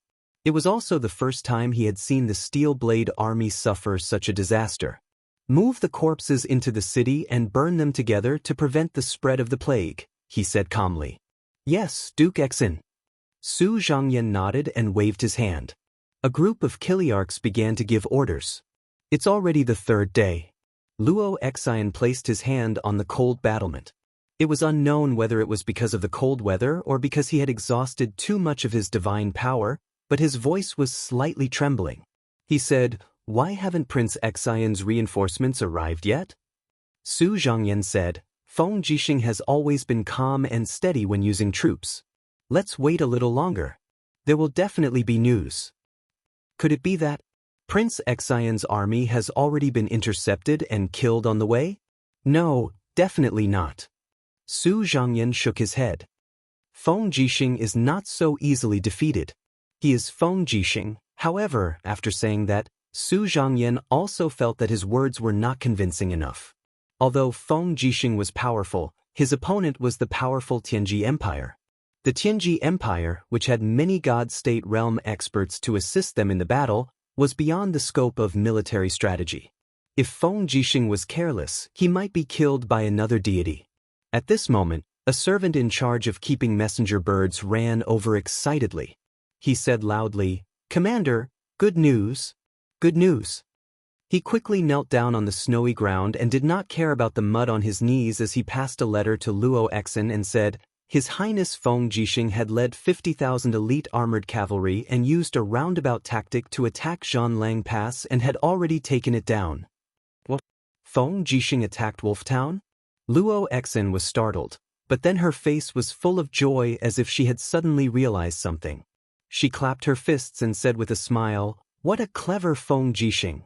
Once we lose the wolf-subduing pass, the Tianji Empire will lose its rear supply and will definitely be defeated. As long as we hold the pass, Feng Jixing's strategy of outflanking will be able to kill these 200,000 enemies in the huge territory of Yunzhong province." That's right. Su Zhangyan was extremely excited. He ordered, "Pass down my order. Strengthen the defenses of all sections of the city wall and defend the city. The dawn of victory is about to arrive." Below the city, the main camp of the Longji army was in chaos. They had also just received the news from Zhanlang Pass. How annoying! Fang Lan slammed her fist on the table, sending the teacups and plates flying. Her eyes were filled with anger as she said, "This annoying Feng Jixing, why is he in wolf-subduing pass? Commander Feng, it seems that we have underestimated the enemy." Lin Tongtian smiled faintly and said, "Feng Jixing is much more powerful than we thought. Once wolf-subduing pass is lost, we can no longer transport food from the northern desert. We can only rely on looting to replenish our food supplies. However, this is not a long-term solution. The citizens along the way have already hidden their food supplies. All the major trading companies have closed their businesses. Even if we want to buy food, we can't buy it. Unless we massacre the entire city, we will not be able to feed the 200,000 soldiers of the Longji army and the wolf soldiers. Then we will massacre the entire city. Fong Lan's veins were bulging. He said, Feng Jixing forced me to do this. But Commander, don't forget the Marshal's order. No one is allowed to massacre the entire city. His Majesty has already included the Shattered Cauldron world into the territory of the Empire. As soldiers of the Empire, will we use the butcher's knife on our own people? We can't do this, we can't do that. Does Lord Lin Tongtian have any good ideas? Fong Lan was rather anxious. Feng Jixing's tactics made him feel like he was sitting on pins and needles. At this moment, Fong Lan had already lost his composure. Lin Tongtian laughed and said, I do have an idea. I just don't know if Commander is willing to try it. Go ahead. Since Feng Jixing has taken drastic measures, why don't we beat him at his own game? Based on what I know, there is a large amount of food, fodder, weapons and equipment stored in the Muyu city. The food is enough to feed 300,000 soldiers for half a year. The only thing we need to do is to take over the Muyu city. As long as we can take over the Muyu city, we will be able to take the initiative. Fong Lan squinted his eyes and smiled. I understand this logic. However, the Muyu city is impenetrable. We have been attacking it for 3 days and still haven't broken through. Lord Lin Tongtian knows this as well. Yes, but don't we have new helpers now? Lin Tongtian looked to the side, where a beautiful young lady was sitting. It was Duo La, Luo Fei, and Duo Li were also there. Lin Tongtian's lips curled up as he said, with the help of the battle angel, we only need to lure the commander of the Twilight Rain city out of the city, then we can kill him in one fell swoop and seize the city. Dora sat there calmly without saying a word. All she wanted was fresh blood, the more the better. Only then would she be able to increase the strength of her black wing. How do we lure him? It's simple. We will break camp at night and pretend to be rushing to the wolf-subduing pass. Then, we will send someone to forge a letter from Feng Jixing, saying that Feng Jixing's troops are being held up by another of our troops and he is requesting for reinforcements from Luo Xian. As far as I know, Luo Xian is a loyal and brave man. He will definitely not let Feng Jixing be defeated. As long as Luo Xian leaves the city, we will change the target. With Miss Dora's help, we can use his head to kill our way into the Muyu city. Lin Tongtian paused at this point, then continued, although it's a bad move, if this can turn the situation of the entire Cloud province around, then we can give it a try. Even if we fail, we won't lose anything. If we succeed, it will be a great achievement. Commander Fong, you have single-handedly taken over 14 prefectures of the Cloud province. How do you think His Majesty will reward you? Fong Lan had always been a greedy person. She smiled widely and said, Lord Lin Tongtian is indeed a strategist. I am very impressed. Then, let's go with the plan. Miss Dora, you are an angel from the heavens. Please help me. Dora stood up and smiled while holding the Tig's spear. Don't worry, Commander. I am here to help you. I will do as you say. Pass down the order to break camp and leave. Yes. It was close to noon. There were sounds coming from afar. Banners were fluttering in the wind. The Long Ji army and the wolf soldiers had begun to retreat. In a blink of an eye, more than half of the big and small tents had disappeared. As expected, they have retreated. Luo Xian did not sleep for the whole night, but she was surprisingly energetic. She said, calculate the provisions immediately. Pass down the order to close the gates. Without my orders, no one is allowed to leave the city to fight. Yes, Duke Exon. But at this moment, a messenger stumbled to the top of the city wall and said, Commander, there is a letter from the Deputy Commander of the Imperial Guards, Zhang Wei. The Imperial Guards are besieged by 50,000 wolf soldiers in the wolf-subduing pass. Deputy Commander Zhang Wei is requesting for reinforcements. What? Luo Xian snatched the letter. The handwriting on it was rather coarse, and it was written in blood. Almost all the imperial commanders recognized Feng Jixing's handwriting. But very few people had seen Zhang Wei's handwriting. No one even knew if Zhang Wei could write or not. Moreover, the words were written behind Feng Jixing's back. Feng Jixing was in charge of the wolf-subduing pass. Even if he was besieged, he was not willing to ask for reinforcements. It's over. Su Zhangyan's face turned ashen after reading the letter. He said, Feng Jixing is a straightforward person. He knows that once he asks for reinforcements, the Twilight Rain City will be in danger. So he gave the order to forbid asking for reinforcements.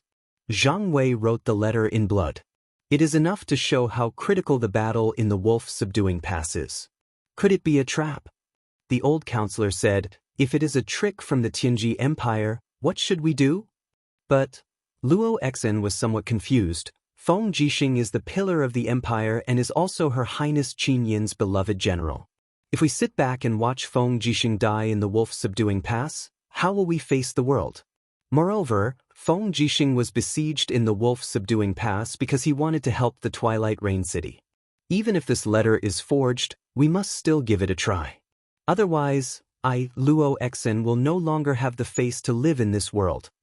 Saying that, he raised his steel spear and said, Su Zhangyan, how many steel blade army soldiers are there in the city that can fight? There are 90,000 steel blade army soldiers in the city, of which 50,000 are injured. Only about 50,000 are able to fight. What about the war mounts? More than 60,000. Good. Luo Exion's eyes were stern. Immediately mobilize the troops. I want 30,000 steel blade army to follow me into battle. We will leave from the west gate in the afternoon and bypass the retreat route of Long Ji's army. We will use the advantage of the cavalry to rush ahead of them and break the siege of the wolf-subduing pass. The defense of the Twilight Rain City will be handed over to you. Su Zhangyan, you must remember to defend the Twilight Rain City. Yes, Duke Exen. In the afternoon, the concentrated sounds of horse hooves shook the west side of the Twilight Rain City. The endless cavalries disappeared into the sea of snow and headed towards the wolf-subduing pass from the west. But Luo Exine did not know that it was a trap that he could not avoid. In the evening, the large group of cavalry passed through the Jianghu Valley. Snow started to fall from the sky again. The two sides of the Jianghu Valley were covered by the snow. It was clean and nothing could be seen. Luo Exen and his men galloped past without the slightest bit of vigilance against the forest on both sides. Suddenly, a low roar sounded out, "Release the arrows." Arrows rained down from both sides. A large number of Long Ji's archers appeared on both sides of the mountain. Shit, there's an ambush. A captaincy anxiously waved his arrows to block the arrows. But in the blink of an eye, he was turned into a porcupine. The majority of the men that Luo Exien led were light cavalry. For the sake of speed, they did not follow a rhythm. Screams sounded out as a few hundred men died instantly. Bastard! Luo Exien knew that he had fallen into a trap, but his heart ached for the 30,000 steel blade army that followed him. In the air, the roar of a giant dragon could be heard. A sharp chi energy attacked, but it was not a dragon knight. Instead, it was a beautiful young lady holding a spear. Her figure was graceful, but her eyes were cold and filled with killing intent.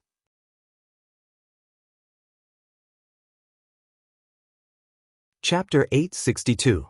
Wang. The Fergus spear was wrapped in golden light divine energy. It was aimed at Luo Exian's head at an unbelievably fast speed. Luo Exian, who was on horseback, naturally couldn't dodge. He could only raise his spear to block.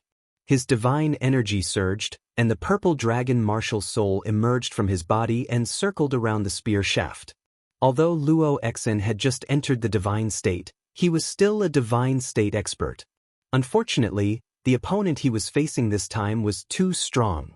Bang! Light splashed everywhere, and Luo Exian's iron spear was actually bent by the Fergus spear.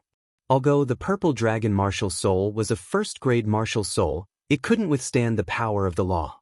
Under the impact of Duo LA's 50 waves of divine energy, the iron spear in Luo Exian's hand was instantly sent flying.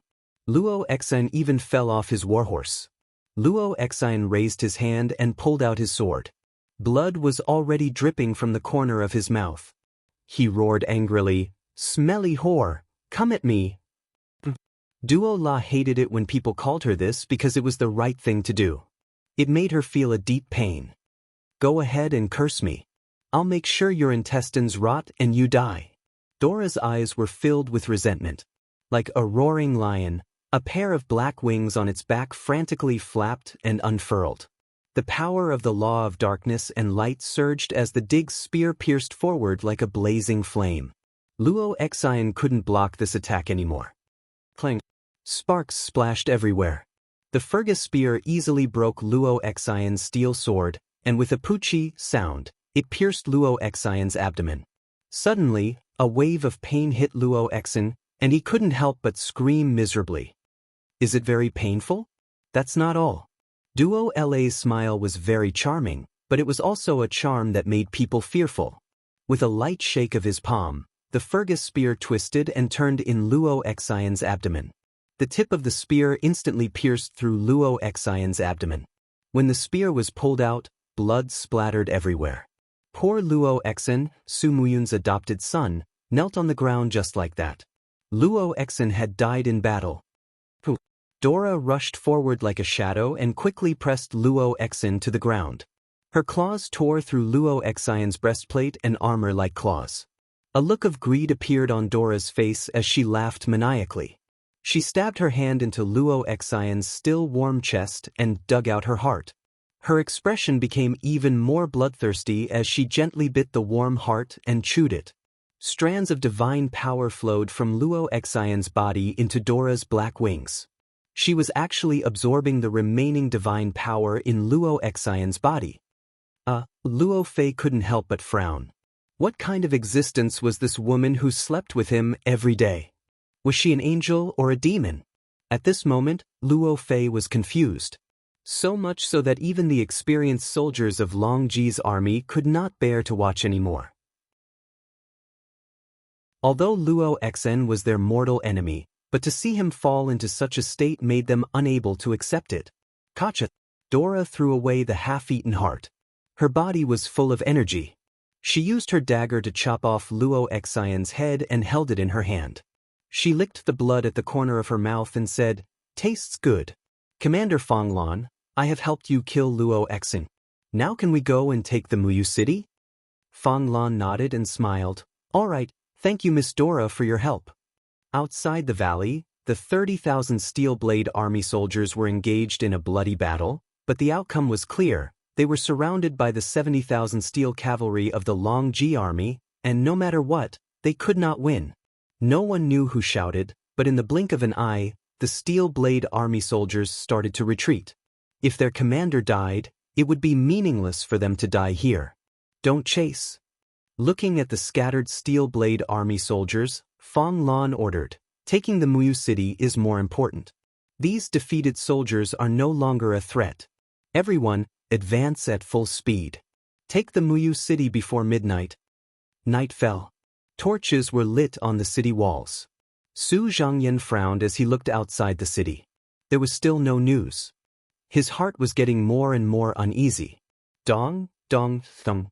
Suddenly, there was the sound of war drums in the distance. The torches were lit up. It was the sound of the war drums of the Tianji Empire. It seemed everything was clear. "Duke Xian, have you died for your country?" Su Zhangyan raised his head and laughed. He laughed so hard that tears flowed down his face. Why did a person like you have such a tragic ending?" The generals on the city walls were panicking. A captaincy asked anxiously, "Deputy Commander, what should we do? The Long Ji army and the wolf soldiers have returned. What else can we do?" Su Zhangyan raised his long sword and yelled, "Brothers, we are all soldiers of the Empire of Great Qin. We eat the food given to us by the people of Great Qin. What we use and wear are all given to us by the people. The bandits are killing and humiliating our families and compatriots. What should we do?" Everyone raised their swords and said, "Fight to the end." Yes, fight to the end. Prepare to defend the city. Archers and crossbowmen, get into position. The city was crowded with people, and the soldiers began to take their positions. A new round of defending the city was imminent. After 3 days of defending the city, they had almost used up all the magic crystal cannons. They only launched an attack every few minutes, but most of them were blocked by the Dragon Imperial battle wheel. The archers all pulled their bows, and the bowstrings made a squeaking sound. Shoo! The arrows fell like rain and fell among the people holding black shields under the city walls. However, at this moment, a graceful figure slowly approached the city wall. It was a powerhouse dressed in an angel's attire. A pair of black wings spread out from her back, and there was a faint smile on her face as she looked at the group of archers on the city wall. When the arrows fell, they were all repelled by a golden wall of light a meter away from her body. Moreover, she was holding a human head in her hand. The face could be seen in the light of the fire. It's Duke Xen. Duke Xen died in the battle. Oh my god, Duke Xen was killed by her. Kill her. Someone kill her for me. A captaincy on the city walls shouted with a trembling voice. Hundreds of arrows were aimed at her at the same time, and they shot out with all their might. Shooting at such a close distance was even more destructive. The arrows continuously splashed against the wall of light, creating small ripples. The light was extremely bright, but she revealed a smile, a rather sinister smile. Golden energy surged, and she screamed crazily as if she had fallen into darkness. The power of light rippled out, engulfing the entire city gate.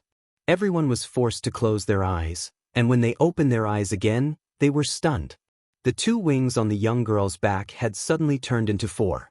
The four black wings slowly swayed, symbolizing power, but also symbolizing death. Oh my god! Duo Li was dumbfounded. Luo Fei frowned. She broke through to become a four-winged angel without the blessing? What did Dora go through to give her such an ability? At this time, Duo La raised the bottom spear, and a golden ripple bloomed on the tip of the spear with a ding sound. The spear also gently stabbed forward. When it reached its limit, there was a sudden boom, and a huge golden power of light swept half of the city gates like a monstrous wave. Boom! The wave of air smashed the iron gate and half of the city gates, and the front became a void. No one knew how many people died under Duo La's attack, but one thing was for sure. The Muyu city, which was known to be invincible and one of the 7 famous cities, had fallen.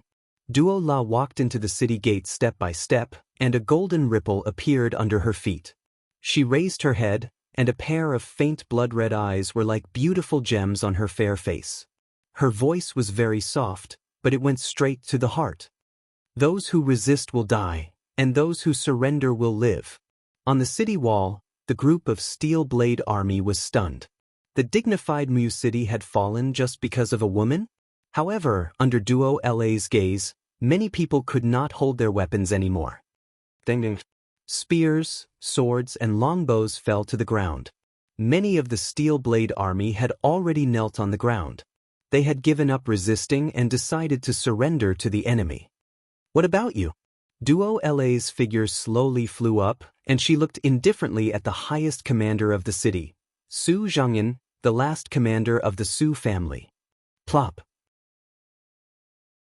Su Zhangyan gently knelt on the ground. He could not resist this irresistible power, and the fear of death lingered in his heart. At this moment, he was no longer thinking about dying for the country, but about his children and beloved wife. If he died for the country, perhaps his name would appear on the nation-suppressing monument, but what about his wife and children? He was greedy for the warm embrace of his wife, greedy for the satisfaction of having his children around him. He was afraid of death, so he chose to surrender. Okay, Duo La smiled slightly. That's good. Outside the city, the people of the Long Ji army continuously entered the city, accepting the surrender of the tens of thousands of Steel Blade Army soldiers. No one had thought that this would be the result. The main force of the empire, the Steel Blade Army, would be defeated so thoroughly. The defeat of the Steel Blade Army meant that the entire Cloud Province had fallen. After the defeat of the Steel Blade Army, no one could stop the Long Ji army. After midnight, Lin Tongtian and Fong Lan discussed a counterattack plan. They would send out 100,000 soldiers to attack Feng Jixing's army. Among them, 50,000 wolf soldiers and 50,000 Long Ji army would be led by Lin Tongtian, one of the 3 dragon riders of the empire. Duo La also agreed to go with them. After all, their opponent was Feng Jixing, and he would not be as easy to deal with as Luo Xian. The next day, the news reached Wolf's subduing pass. Luo Xen died in battle. Feng Jixing stood on the cold city wall, looking in the direction of Muyu City. His expression was very calm, as if he had already expected it. The last fief of Duke Muyun has also been lost. Your Highness, what should we do? The Longji army will reach us in a day. Zhang Wei was a little anxious. Feng Jixing looked at Luo Yu. What do you think we can do now? Luo Yu nodded, and after thinking for a while, she said, we only have two choices now. One is to retreat to the south, use the speed of the cavalry to avoid the pursuit of the Longji army, escape to the Cloud Ridge, and guard there to prevent the Longji army from continuing to invade the south. The second choice is to advance to the north, enter the Eight Wastelands, completely destroy the northern desert wolf tribe, and then kill their way to the Tongtian Gorge to meet up with Qian Feng's army. Retreat to the south. Feng Jixing said resolutely. We cannot destroy the northern desert, but we cannot lose the Heaven's Pivot province. Yes. Chapter 863.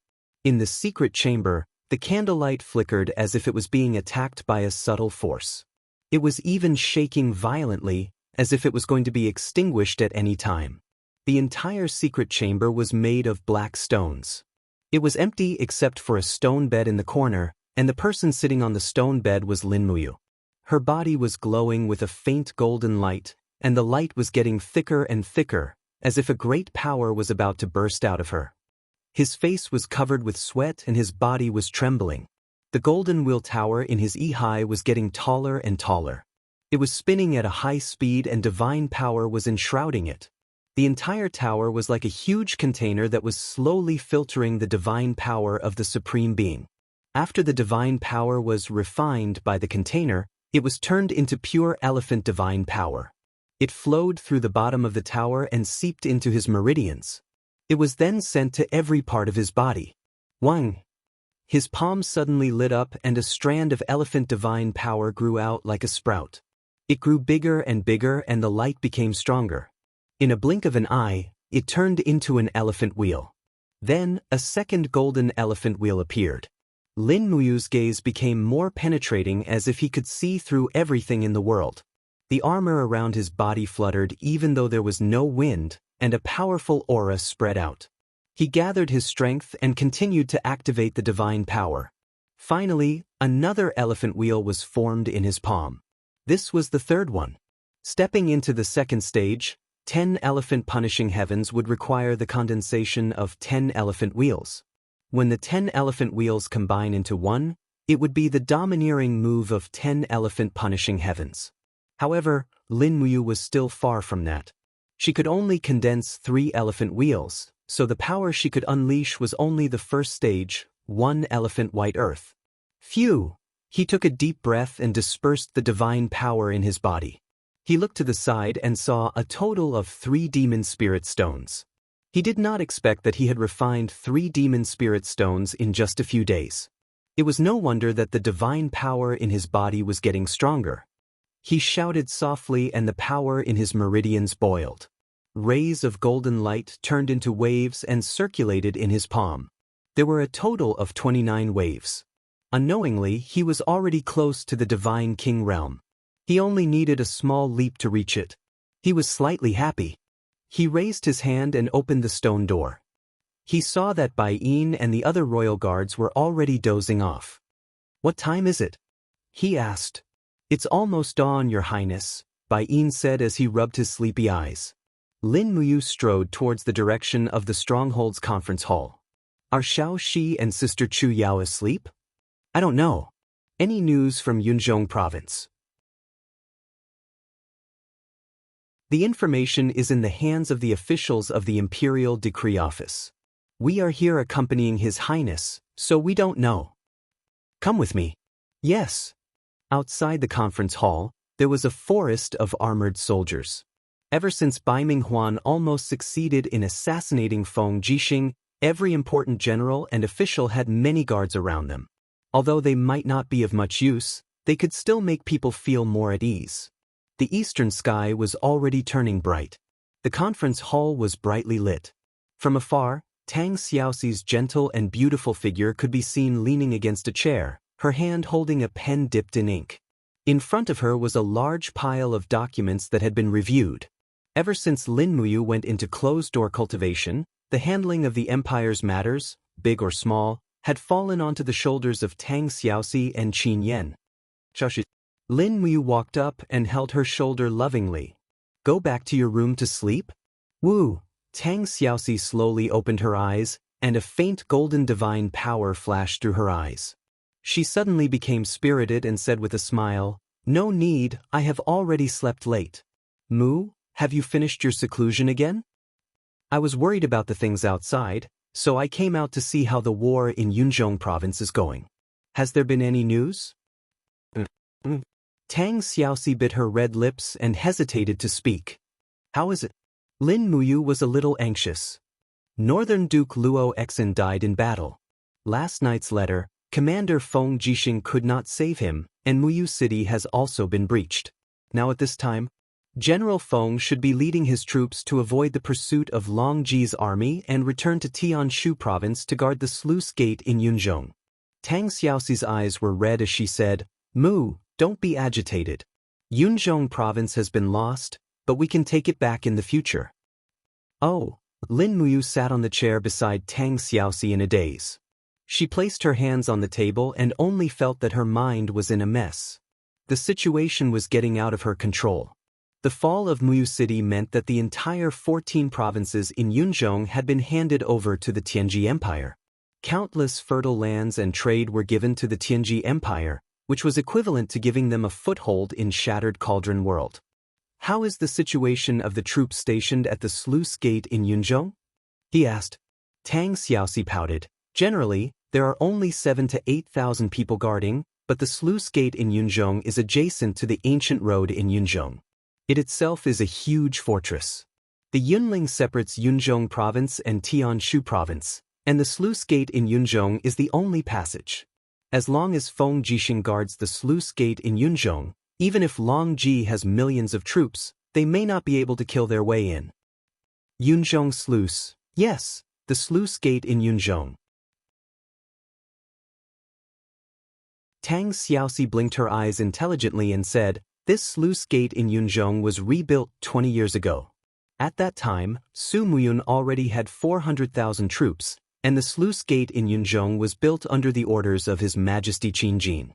The sluice was built in the fortress in Yunzhong, and it was this fortress that guarded the 400,000 troops in Yunzhong province, making them unable to act blindly without thinking. Thinking about it now, His Majesty Qin Jin is really a wise ruler, and seems to be able to see through the things that will happen many years later. Lin Muyu asked again, Did you Shu explain how Muyu City fell into enemy hands? Who killed Luo Exin? He is Xiao Yin's cousin, and we need to understand this matter clearly. There are not many words in the book, but it said that Luo Exin was killed by a battle angel called Dora. Battle angel? Yes, the Western Divine Realm banished 10 angels to the banished land. After that, these 10 angels, who were banished to the Divine Realm, came to the human world to help the celestial pole continent deal with us. This Dora's strength is ranked second among the 10 angels. It is said that the first is even more powerful, and her name is Xi'in. Xin. Lin Muyu furrowed her brows and said, It's getting more and more complicated. Is there any news from Lingnan? Did the Blackstone Empire continue to attack? Also, is there any news from Mingshan province? Has Xiangyu arrived at Shangyang City? Not for the time being. We are too far away from Lingnan, and there is still the Qinling Mountains in the middle. Moreover, I suspect that our messenger bird might have been hunted down and killed by the Blackstone Empire's soldiers in Lingkong province, so the news won't be able to reach us. Let's hope that Su Jiantao and Xiangyu can work together to defend Lingnan. Lin Muyu let out a light breath, feeling as if there was a large stone pressing down on her heart. If Lingnan also fell, then more than half of the empire's 13 provinces would fall. If that was really the case, she would have let down Qin Yin in this life, and let down Qin Jin in death. The promise she had made in the past would probably become an illusion, a dream in the void. After a while, he asked, How is the situation in the north? North? Tang Xiaoxi smiled lightly. It's relatively stable. Our spies have reported that Bai Minghuan has already restored Gong Shangming's position as the military advisor. As for Zhou Xinyao, he failed in his command and was exiled to the rear by Bai Minghuan for being an armchair strategist. After Gong Shangming regained control, he began to mobilize the manpower and resources in Tongtian province, mining the mountains as if he wants to build a few fortresses to face our steel walls. Build fortresses? Lin Muyu clenched her fists. Gong Shangming is indeed a smart guy. He knows that the north of the Luo River estuary is a flat land with no obstacles to defend. As long as we send out our troops, there will be no obstacles. So he wants to build fortresses out of thin air. If not, they will always be passive and can only wait for our troops to break through. Yes, they have mobilized at least 300,000 people from the 13 provinces of Tongtian province to build fortresses in the north of the Luo River estuary. They are also opening up wastelands, farming and grazing. It is said that they are also digging ditches to water the fields. They are completely treating Tongtian province as their own. Lin Muyu smiled. In your dreams, right? Is there any news about the Tongtian Gorge? How is Qianfeng's army? Has it been attacked by the Tianji Empire? Yes, 5 days ago, Bai Minghuan sent an army of 70,000 people with 30 dragon knights to attack the Tongtian Gorge. The result is still unknown, and I don't know if Qianfeng can stop them.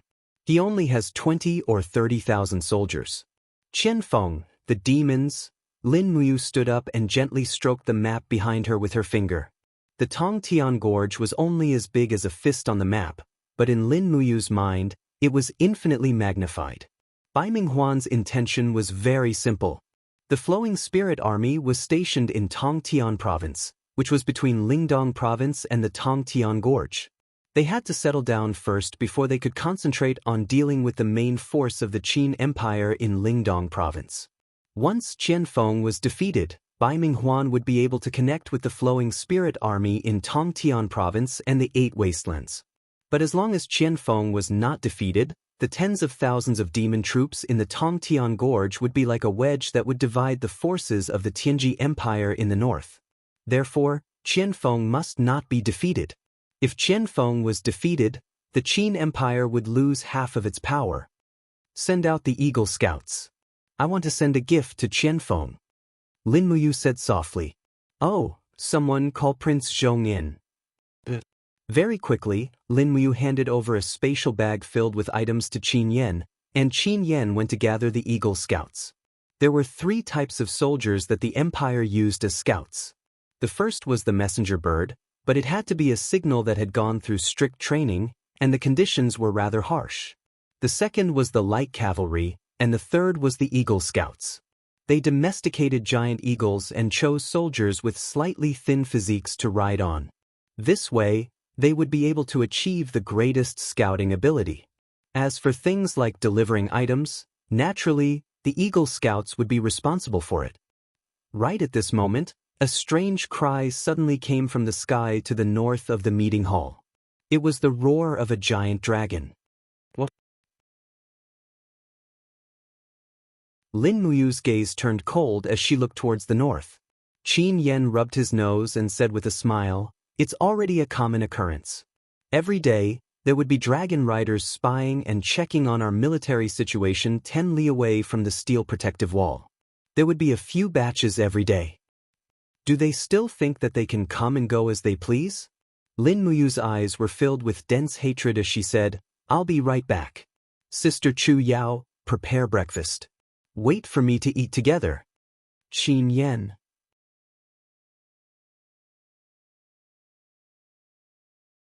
Chapter 864. In the sky above the Tianqiong snow mountain, the cold wind was howling. This was a height that mortals could not reach, but there was a kind of creature that could, and that was the dragon. Amidst the fierce wind, 2 huge figures flew across the sky one after another. They were the 2 dragon knights of the Tianji Empire, Su Shao and Wang Hu. Su Shao was the dragon knight general, with a cultivation of level 30 heavenly abode. He was only 22 years old, and he was the youngest immortal king in the entire Tianji Empire. Behind him was the brilliant Su family. As for Wang Hu, he was a commoner, nearly 30 years old, with a cultivation of level 18 heavenly abode. Swoosh, swoosh, in the whistling sound, the two giant dragons rushed out of the curtain of snow together, leaving a long trail of wind and snow behind them. In front of them was the rising sun. The Tianqiong Snow Mountain area and the periphery were two completely different worlds. From afar, the steel wall looked like a long black dragon winding on the ground. Wang Hu could not help but sigh with emotion. He said, "Lord Su Shao, you see, the Qin Empire is indeed full of capable people. Such a marvelous and unprecedented steel wall is a wonder." Su Shao smiled disapprovingly. "A pack of wolves is good at attacking, while a flock of sheep is good at defending. No matter how strong the steel wall is, it cannot stop the sharp sword of the Tianji Empire. The people of the Qin family are just a flock of lambs waiting to be slaughtered. You see, so many days have passed, and not a single one of them dares to come out of the steel wall. What a bunch of trash. As long as we regroup, we can destroy all the Qin army behind the wall in one go." "Yes, Lord Su Shao is right." Wang Hu's eyes flickered with hope. He said, "Our Liuji army has been attacking and conquering. If we can also conquer Lingdong province, the martial Saint Emperor will probably issue an imperial edict to reward the frontline soldiers. With Lord Su Zhao's contributions, you will at least be a first-class noble when you return to the empire. Humph, the whole family will be proud of you, Lord." Su Shao pulled the reins of the giant dragon and sneered. "Maybe. The old man in my family is very pedantic. He was against me joining the expedition. Let's see what he will say when I go back." "Ha, yes." Amidst their laughter, the space in front of them suddenly became chaotic. Strands of stray energy rushed in all directions, and the sound of pa-pa-pa-pa did not stop. A purple light flashed, and a young general holding a long sword appeared. He wore 3 golden stars on his collar, and a purple flower pattern was engraved on his chest. It was Lin Muyu. "You?" Su Shao was slightly startled, and his heart could not help but tremble. He forced himself to calm down and said, "You are the Qin Empire's queen, Lin Muyu?" Lin Muyu unsheathed her ice essence sword with a bright smile on her face. "What can I do for you?" Su Shao also raised his dragon spear, lightning flickered. He actually cultivated the extremely difficult to control lightning laws. Wang Hu unsheathed his dragon sword and was taken aback. "Lin Muyu, how dare you? Are you thinking of challenging 2 dragon knights by yourself? Our Lord Su Shao is a divine king. You are courting death." Lin Muyu squinted her eyes and said with a smile, "I can see that you are just a divine king who has just stepped into the 30th level of Grotto Heaven. Do you really think the territory of the Qin Empire is your own? Do you really think you can come and go as you please? Today, I am afraid that neither of you can leave." Su Shao felt the terrifying pressure from Lin Muyu and hurriedly spun his dragon spear. Crackling sounds came from behind him, which was the prelude to the opening of the space crack. But who would have thought that Lin Muyu saw it, and the corner of her mouth suddenly raised slightly. With a shout, the wind and clouds surged around, and the buzzing sounds were endless. As Lin Muyu raised her palm, a huge wind pillar swept around.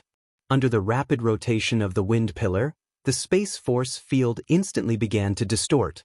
Even Su Shao could no longer feel the shattering power of the 4-dimensional space. "Heaven and earth, listen to my command." The 8 syllables was the foundation of the formless elephant technique. Every time the formless elephant technique was activated, one must chant the 8 syllables mantra. Otherwise, it would be difficult to control the mighty divine power. Cutting through space failed. Su Zhao's face turned even uglier in the blink of an eye. The natural aura of Lin Muyu in front of him was not something that an ultimate god should have. Even a divine king would not have such confidence and calmness. Where the sword flashed, Lin Muyu's figure had already disappeared. The next moment when she appeared, a ball of purple flame had condensed on the blade of her sword. It was the effect of the purple sun falling to the earth attack. She directly attacked Su Zhao's dragon spear. As long as she could get rid of him first, the other Dragon Knight would obviously not be a problem. Come on. Su Xiao was wild and bloodthirsty by nature. He had never been afraid of war. The lightning on the dragon's spear soared into the sky, and he suddenly stabbed it towards the ice essence sword's blade. Bang! Lightning and flames splashed in all directions. Lin Muyu's arm was slightly numb from the impact, but Su Xiao was in a worse state. The dragon spear almost flew out of his hand. Was this kid still a ultimate god? The strength of his divine power was at least 50% stronger than his divine king level. It was obvious that the supreme divine power derived from Lin Muyu's sovereign godhead could increase the strength of her divine power by at least 30%. Moreover, she had summoned the 7 luminaries' celestial sword martial soul to enhance the sword's strength by another 20%. It was expected that she could completely suppress Su Xiao's strength. The two immediately separated as soon as they collided. The surging light in the air was endless. Su Xiao looked up at his strong opponent with a sinister smile. Interesting. Come on, let me see how strong you, the so-called Qin Empire's #1 god, are. He quickly circulated his divine power and used almost all of his divine power on the dragon spear. Even the purple-scaled lightning dragon under him could not take it anymore. It raised its head and let out a cry of pain. Its mouth was filled with lightning. Su Xiao knew something was wrong. He was going to fight with all his might. Moreover, Su Xiao's body was surrounded by a golden protective wall. This person actually comprehended the divine wall. He was quite lucky. Lin Muyu raised her hand and sheathed her sword. She put her palms together and faced Su Xiao. With a low roar, the surrounding space distorted again. The invisible domain power controlled everything around them. The spirit wheel tower in her high spun rapidly. There was a buzzing sound in her palms. An elephant wheel with a radius of about 2 meters quickly appeared in her palms. It rotated slowly with great momentum. Buzz! The earth turned pale in the blink of an eye. Time seemed to have frozen. At this moment, Su Xiao's heart sank to the bottom of the valley. He had completely given up. The aura that Lin Muyu had unleashed was not something that he could withstand. In fact, he even wanted to submit to her. No, it was hard to imagine what kind of power could make a divine king begged for mercy. However, Lin Muyu's attack did not stop at all. The huge elephant will swept across, bringing with it a puff of blood and the cry of the giant dragon. Boom! An elephant turned white. This was the first time Lin Muyu had used the invisible elephant art. Blood floated in the air. Su Xiao's body and the giant dragon fell down together. Blood flowed from his mouth and nose. All the meridians in his body were rapidly ruptured. In the next second, with a boom, the man and the dragon turned into dust in the air. Even the defense of the divine wall could not save his life. So strong. Lin Muyu stood in the air. She could not help but be shocked. This invisible elephant art was indeed a power that did not belong to the 3 realms. Such a strong destructive power. It was a level higher than the stellar art and 7 luminaries. Not far away, Wang, whose hand holding the dragon sword, had already begun to tremble. However, he could not escape. Within the invisible elephant art's domain, the force field was completely destroyed. The power of breaking through the void was ineffective. Unless one's power was above Lin Muyu's, one could only obediently accept death. Can you not kill me? Wang, whose voice trembled slightly.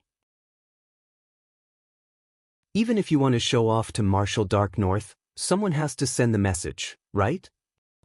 Lin Muyu's voice was very calm. She said, "There's no need to send the message. The dragon riders have been reduced. It's the same as sending the message to Bai Minghuan. Do you want me to do it or do it yourself?" As she spoke, Lin Muyu looked at him quietly. Her eyes shone with a golden luster. The domain power of the invisible elephant art spread out again, making people feel unconsciously suffocated. "I can't take it anymore." Wang, whose voice trembled slightly. He pulled out his sword and slashed it across his neck. Blood splattered everywhere. His throat moved slightly, and his life force quickly disappeared. What kind of power could force a Saint Martial Venerable to commit suicide? Lin Muyu gently raised her hand and sucked out Wang Hu's godhead. Then she found Su Zhao's godhead. Both of them were mortals. It was a little disappointing, but it was still not bad. Roar! Wang Hu's mount was a fire dragon. It roared at Lin Muyu. Its neck was enshrouded in flames. It was ready to go. Do you want to die? Lin Muyu's gaze was like a sword as he stared at it. Although he could not speak the dragon language, this fire dragon could understand the human language and could also feel the overwhelming pressure. In an instant, the fire dragon whimpered and its gaze softened. Lin Muyu turned around and rode on the dragon's back. He grabbed the reins and shouted, "Let's go, from now on, you're going to have a new master." The golden contract on the fire dragon's head quickly disintegrated. Under the protection of Lin Muyu's supreme divine power, it successfully broke the master-servant contract. On the steel wall, the soldiers of the Longdan army camp were dumbfounded as they watched a huge figure approaching from afar. Finally, someone shouted, "Be careful, it's a dragon knight. Their dragon knight is here again. Prepare the magic crystal cannon. Prepare the white drill arrows." However, at this moment, Sidusen, who was in charge of guarding the city, narrowed his eyes and said, "Be on alert. The person riding on the dragon's back is Her Highness Yu. No one is allowed to shoot. Otherwise, you will be killed." Whoosh! The fire dragon glided over the city wall. Everyone could see clearly that the person riding on the dragon's back was none other than Lin Muyu. Lin Muyu looked back and smiled. "Generalson, do you want to be a dragon knight? Follow me if you do." Without saying a word, Sidusen sheathed his sword, put his hands behind his back, and followed along with the wind.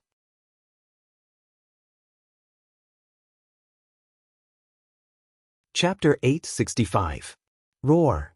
The 15-meter-long behemoth landed on the open space in front of the Luo River Estuary Fortress's meeting hall, causing a group of Imperial guards to draw their swords. They only let down their guard when they saw that the person riding on the dragon's back was Lin Muyu. Tang Xiaoxi, Qin Yan, Chu Yao, and the others rushed out of the hall and laughed when they saw the scene. "Did you kill it?" asked Tang Xiaoxi. "Yes, I did." Lin Muyu spread out his hands, revealing two sparkling and translucent divine sparks. He smiled and said, "I'm going to break through to the ultimate god realm today. I'll refine this divine king's divine spark myself, and I'll give the mortal spark to you, Xiaoxi." "All right, thank you, my dear."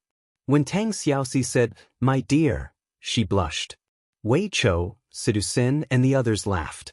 Chu Yao said, What do you plan to do with this dragon?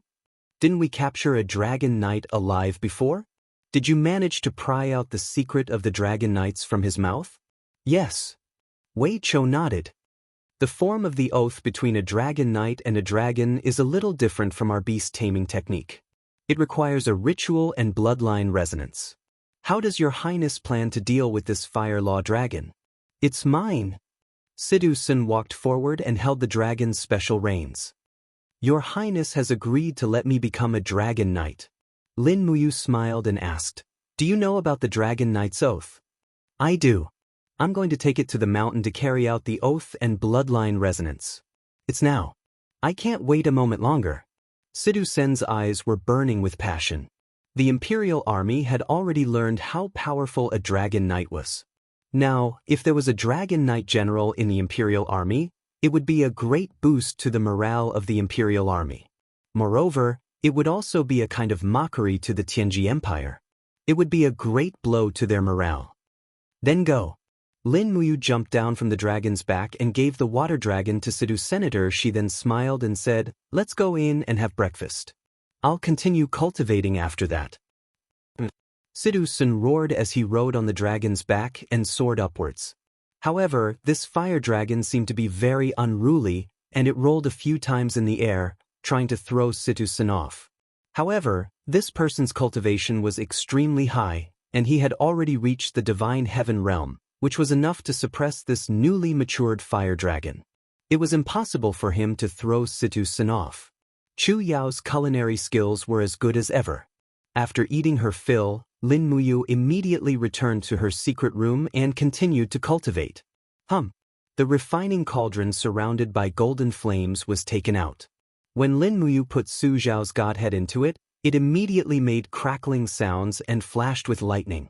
After all, this was a godhead cultivated to the divine king realm. Even a mortal's godhead would be very difficult to refine. The lightning divine power inside was very vigorous, and it gave off a sense of ferocity that could counterattack at any time. Lin Muyu wasn't afraid of the godhead's counterattack. Even Su Zhao wasn't a match for her, and this godhead only contained half of Su Zhao's strength at most. There was nothing to be afraid of. Thus, she took out the refining fire and began the long refining process. It wasn't until the evening that the godhead finally began to disintegrate. Pieces of its outer shell started to peel off, and the azure spiritual power within it turned into strands of the law of lightning's divine power that flew up from the treasured refining cauldron. Then, it was drawn into Lin Muyu's beer. Lin Muyu clenched his fists, and a will seemed to appear around his body. He used the shapeless elephant art to protect himself, and the backlash from the godhead was completely subdued before it could retaliate. Along with a sizzling sound, strands of lightning darted around his body before they were absorbed, refined, and absorbed. This process lasted for close to 2 hours, and the godhead became less and less. Under the repeated refinement of the spirit refinement art, more than 30% of the godhead's energy had been converted into Lin Muyu's own. In an instant, the supreme godhead's divine power in his chi-si became extremely majestic and vigorous. The moment he finished refining it, not only did he not feel tired, but he also felt as if he was filled to the brim with energy.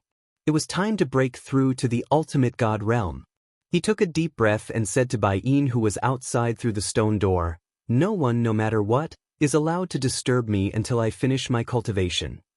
"Yes, your subordinate obeys," Bai Yin said in a low voice. Ever since he submitted to Lin Muyu, Bai Yin's official rank was getting higher and higher. Although the quality of his life might not be better than when he was a thief, at least he no longer had a guilty conscience.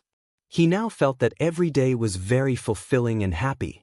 Apart from worrying about being killed by the emperor god of the Tianji Empire, there was nothing else that made him unhappy.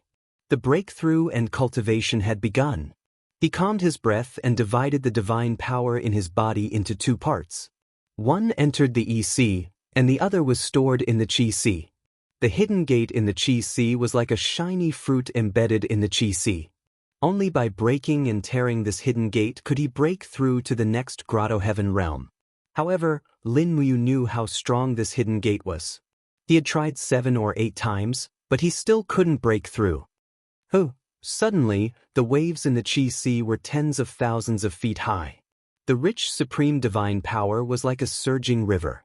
The divine power flowed through the meridians in his body and finally broke through the hidden gate. The first layer. The second layer. The third layer. Under the continuous attacks, by the 28th time, Lin Muyu was already very tired. His forehead was full of sweat, his sword-like eyebrows were tightly knitted, and his eyes were closed. He broke through. The 29th attack. Bang! The waves of divine power once again broke through the hidden gate in one go, but the veins on Lin Muyu's face were already bulging. He was on the verge of breaking down, but he didn't give up. He knew that his potential had not been fully developed, and he could still bear more power. Now was the time to fight. If he didn't put his life on the line, how could he do things that others couldn't? The 30th attack. His Qi-Si was surging, and the meridians in his body were on the verge of breaking through. Lin Muyu clenched his teeth, and cold sweat dripped down his forehead. He felt as if he was placed in a furnace, and every part of his body was burning with unbearable pain. Every single one of his meridians was on the verge of exploding. Enduring the pain, he summoned the strongest energy in his body to break through the hidden gate. In his EC, the Supreme Being Lattice shone brightly. When Lin Muyu was breaking through the hidden gate, the Supreme Being Lattice was also frantically urging its god force to help its master. Just when Lin Muyu was on the verge of breaking through, a new surge of energy gushed out from the Supreme Being Lattice, becoming the last straw that crushed the mountain. Boom! His mind was clear, and the hidden gate in his Qi-Si had disappeared. His god force was like a raging river, and at the same time, a A strange energy was flowing through his meridians. Lin Muyu could feel its existence. He slowly opened his eyes and lightly opened his palm, shouting in a low voice, "Come out, let me see." Swoosh, swoosh, swoosh, rays of dazzling golden light condensed around his body, forming a natural protective wall. It was the divine wall. It can't be real, right? Lin Muyu was ecstatic. Every cultivator who broke through to the hierarch realm and entered the 30th heavenly cave would have a certain chance of awakening the divine wall's ability. However, the chance was very low, less than 10%. Therefore, most cultivators were unable to control the divine wall. However, it just so happened that Lin Muyu had obtained this ability. He didn't know if it was because of the Supreme Being Lattice, or if it was because of him, but it didn't matter anymore. The most important thing was that after obtaining the Divine Wall's ability, his defensive ability would be greatly enhanced. The Divine Wall's power was far greater than the Gourd Wall and the Dragon Blood Battle Shield. However, if the Divine Wall had these two defensive abilities, Lin Muyu's defensive ability would reach an indestructible level. At least, it would be impossible for experts of the same level to hurt Lin Muyu. He heaved a sigh of relief and suppressed his ecstasy. He asked, "Bai-in, what time is it?" "It's just dark, Your Highness." "Oh, it's already dark." Lin Muyu continued to ask, "Is there any news from Yunzhong Province and the Tongtian Gorge?" "Not yet, but the items that Your Highness sent to the Tongtian Gorge should be in Marshal Qianfeng's hands. According to the speed of the Warhawk scouts, they should be there by now. Moreover, there's a fierce battle in the Tongtian Gorge now. I'm not sure if Qianfeng can receive it." "I hope so." At that moment, what else could he do other than trusting Qianfeng? Boom, boom. Purple shockwaves from the Tongtian Gorge reverberated in the air. It was the winged men's suicidal attack. However, it didn't seem to have much effect as there were too many dragon knights in the sky. Rely on the mountainous terrain for defense. Cavalry, return. Qianfeng ordered loudly, but the sounds of fighting on the plains in the distance were continuous. Those southern iron cavalry did not hear it, and most likely they would not be able to return. In this battle, they would lose at least another 5,000 demon troops. Amidst the scattered footsteps, a young demon general holding a blood-stained sword walked over shakily. His face was covered in blood. Behind him were more than 10 high-ranking demon generals. Their eyes were filled with tears. The young general said in a trembling voice, "Marshal Qianfeng, the attack of the flowing spirit core is too fierce. If we keep fighting like this, the last bloodline of the god race will be destroyed." "Bunny, I know I..." Qianfeng sat quietly on the rocks covered with blood and said, "But we don't have a choice. If we don't fight, the god race will still be destroyed. You know that." Lan He gritted his teeth and said, "But Marshal, Bai Minghuan has already sent envoys to negotiate for peace. As long as we surrender to the Tianji Empire, we can avoid this disaster and keep the bloodline of the god race." Qianfeng's voice was harsh. "Then do you know Bai Minghuan's conditions? He wants us to give the young lady of the Nannan family to one of their generals as a wife, and he wants us to choose 50,000 god race people to build a city for them. This is impossible. The god race that I, Qianfeng, will never be slaves to others." Lan He was stunned. Another general said, "But Marshal, we are here working for the Qin Empire, while those nobles of the Qin Empire are watching from the sidelines and enjoying Xiaoyao's life. Have they ever thought about our god race? Do they really think of us as their own people? If Lin Muyu really cherishes the agreement with the god race, she should send an army out of the Luo River and attack Bai Minghuan from the front and the back." "Yes, Marshal, human beings can never be trusted." The other generals also said.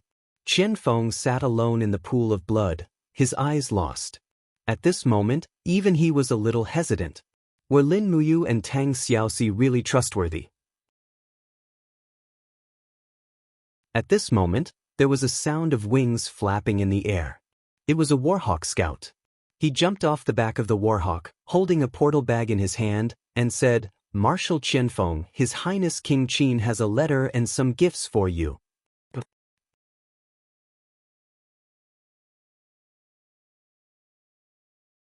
Chapter 866. What is it? A group of demon generals asked in surprise.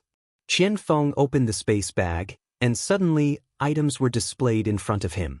They were armors and battle robes.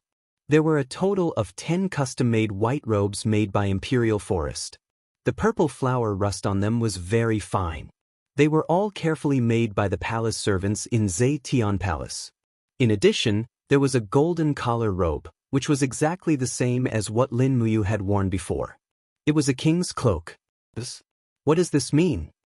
Lan he asked. Qian Feng looked at the robes and said, It's probably a hint from Her Highness Lin Muyu, but I don't quite understand what it means. Lan he said, Isn't there another letter? Qian Feng hurriedly opened the letter. There were lines of calligraphy on it, and it was written by Lin Muyu. Although his calligraphy was not a master, the vigor and strength revealed by his 10 years of military career was enough to explain everything. The handwriting was clear, and the lines of words were reflected in the eyes of Qian Feng and a group of demon generals. How can it be said that there is no clothing? Together with my son. The king sends troops to repair my spear. Together with my son. How can it be said that there is no clothing? Together with my son. The king sends troops to repair my spear and halberd. Together with my son. How can it be said that there is no clothing? Together with my son. The king sends troops to repair my armor and soldiers. Together with my son. This was a poem from the pre-Qin dynasty's Wind of Qin, without clothes. Lin Muyu used this poem to describe the current situation. The invasion of the Tianji bandits was like a calamity that swept across the vast land that the Qin Empire and the demon race relied on for survival. The poem was impassioned and filled with the same hatred for the common enemy. The devil race generals were dumbfounded, each and every one of them recalling the crushing defeat in the northern snowy plains. The devil race Emperor Feng Yuan and the two princesses had died together, and even ended up with their heads separated from their bodies. This was a disgrace to the devil race, and also a disgrace to the entire god race. Lan He's eyes were red, and tears came out of his eyes. He said in a trembling voice, Lin Muyu, does he really think of us as comrades? Qian Feng clenched his fists and murmured, These robes and armors represent Her Highness Lin Muyu's heart. Do we need more proof? Come, all captaincy-level generals, put on the clothes of the empire. We are fighting for the god race and also for the Qin Empire. Since our king has passed, let them welcome our new king.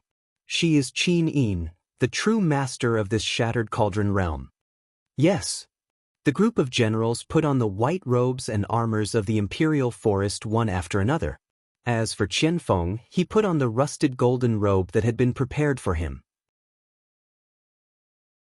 He mounted the horse and pulled out the sword from his waist. After that, he growled at the crowd, Retreat! Retreat to the second pass.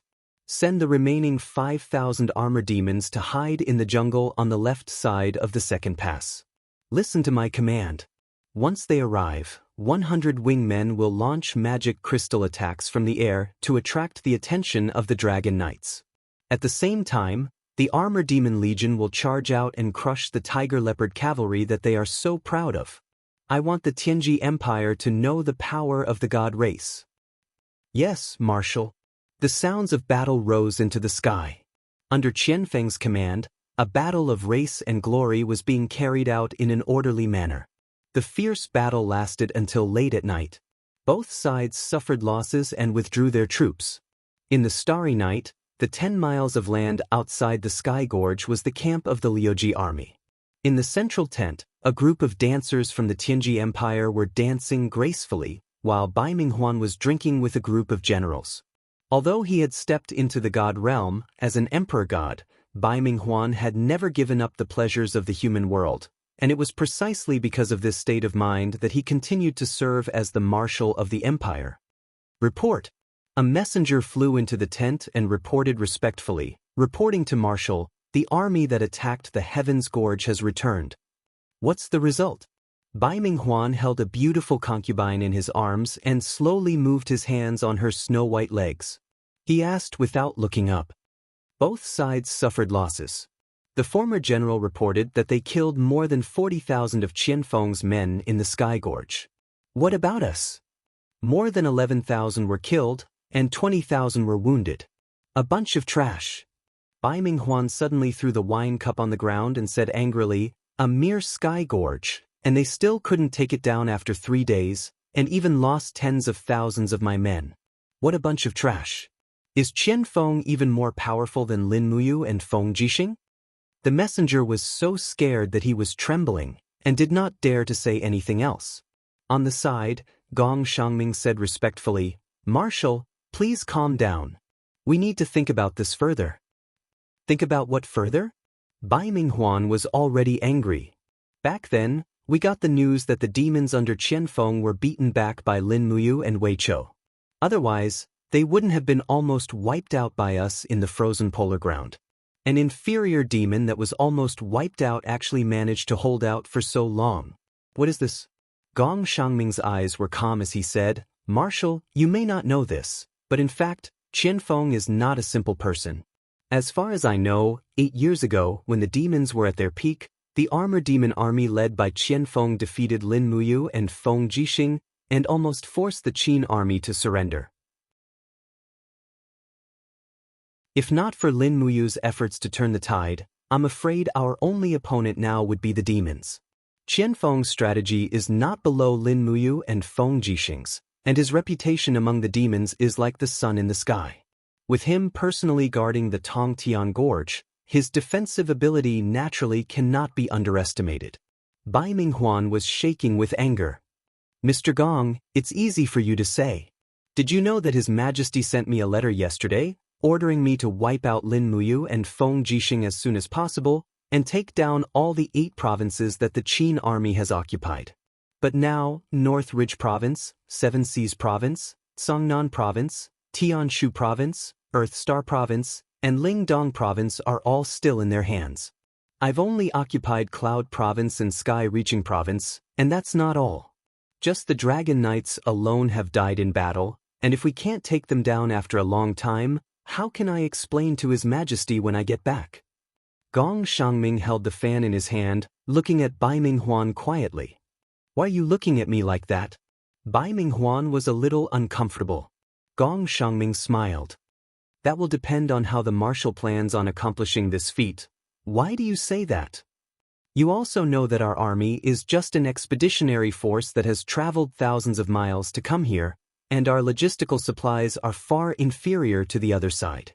The reason why we can stand in Sky Reaching Province now is that we have plundered their food reserves and forcibly taken from the people. But now, as you can see, the food reserves of the 13 prefectures in Sky Reaching Province have almost been used up by us, and the original residents are also loyal to the Qin family, not to the Tianji Empire. The forced expropriation has led to a huge loss of population. If we continue to fight like this, I'm afraid that Sky Reaching Province will soon become a province without people. Commander, conquering the Broken Cauldron world and the Qin army is far more difficult than we thought. We have to calm down first, and then we can make our opponents panic. Gong Shangming's words were like pearls of wisdom. Bai Minghuan frowned and said, All right, then what do you want to teach us, Mr. Gong? What do you think we should do now? It's very simple. Farm and rest. The whole East Sea is under our control, and we can send endless supplies from the Tianji Empire. In the long run, in a year at most, the supplies in the Sky Reaching Gorge will be used up, and Qianfeng's troops can only wait for death. In addition, we can contact the Blackstone Empire and attack the Bronze Helmet Mountain range controlled by Lin Muyu from the south, cutting off the source of iron and food for Winter Frost City. Then, we won't have to worry about Lin Muyu not being defeated. Once Lin Muyu is defeated, the Lingdong province will be under our control. In this way, we can open up all the provinces in the east and join forces with the Blackstone Empire and slowly push forward. How many heads does Lin Muyu have for us to chop off? Gong Shangming smiled and continued, but all of this needs time, at least a year, at most a decade. It all depends on whether you have the patience to wait for the victory to come.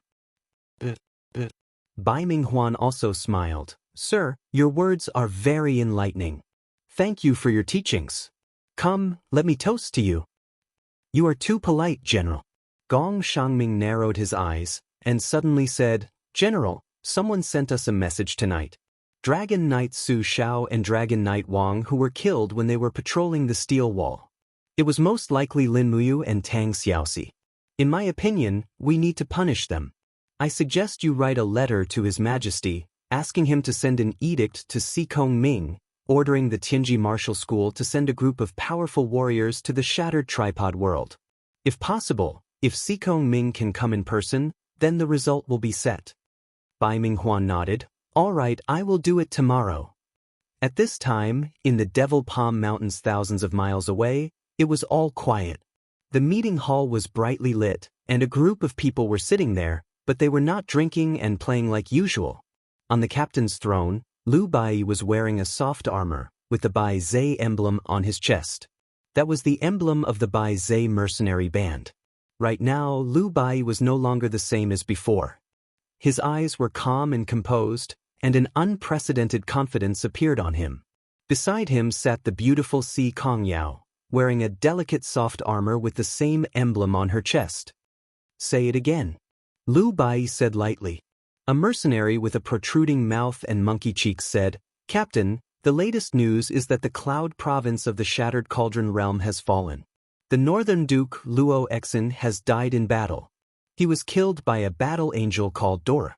In addition, including the Clear Sky Province, the Eight Desolations Province, and the High Sky Province, the Qin army of the Shattered Cauldron Realm has already successively been occupied by 4 great provinces. How could this be? His Highness shouldn't be so weak. Lu Bai was a little distraught. Big Brother won't be defeated so easily. Si Kongyao's bright eyes shone with a cold light as she said, It's just that the disparity is too great. Bu-yi, let's start attacking the surrounding counties tomorrow. The Bai Zhe mercenary band already has 100,000 people. We have the ability to attack the counties. In any case, most of the troops of the Blackstone Empire have gone to the Shattered Cauldron Realm.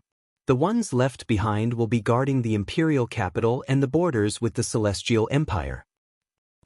Lu Bai nodded and said, Young miss, is there any news from the Celestial Empire? His Highness said that he had a secret agreement with the second prince of the Celestial Empire, Qin Yu. Now that the Shattered Cauldron Realm is in danger, Qin Yu shouldn't just sit by and watch. Si Kongyao nodded and said, Yes, Qin Yu has stationed 1,000,000 soldiers at the border, and he's forced the Tianji Empire to send the majority of the 2 great armies, the Lanji Corps and the Yinji Corps, over there. Even big sister Shang Qian's maternal grandfather, old General Zhang Cheng, has gone to the border as well. Qin Yu must be waiting for the news of Big Brother's defeat to arrive, and then he'll launch an attack. I just don't know if he'll attack the Tianji Empire first or the Darkstone Empire first. Then, when are we going to cause trouble? Cause trouble? That's right. If they don't cause trouble, why would they start fighting? Bai Mingyuan and Qin Yu are both calm people. They won't use their weapons. As long as we are willing to cause trouble, there's no need to worry that they won't start fighting. However, Si Kongyao pouted and said, I won't do this. But Lu Bai didn't understand. No matter what, I'm a citizen of the Tianji Empire. I can lead troops to attack the cities of the Blackstone Empire, but I can never make a move against the army of the Tianji Empire. Si Kongyao was unhappy and said, The only thing I'm worried about is that His Majesty Bai Mingyuan will order Grandfather to go to the Shattered Cauldron Realm. If Grandfather makes a move, Big Brother will. Don't worry. Lu Bai smiled faintly and said, Old Master Si Kong Ming is one of the top God Emperors. He has eyes and ears everywhere. Do you think he doesn't know that you have such a good relationship with His Highness? I think that the old master definitely won't personally kill the person that his granddaughter likes. After all, he doesn't want you to hate him for the rest of your life. I didn't. Si Kongyao's face was completely red. Lu Bai glanced at her and said, You don't even know how to lie. Learn more from me in the future. However, since Big Miss isn't willing to cause trouble, then let me do it. However, I need to use the people that you've roped in from the Tianji sect. Otherwise, ordinary Bai Zhe mercenaries won't be able to complete that kind of mission. That's up to you. You're the leader, so you can deploy them yourself. Tomorrow, we'll attack the cities first. I want to cause chaos in the Blackstone Empire from within and then collapse them. We'll do our best to help Big Brother reduce the pressure on the Shattered Cauldron realm. All right, that's exactly what I'm thinking.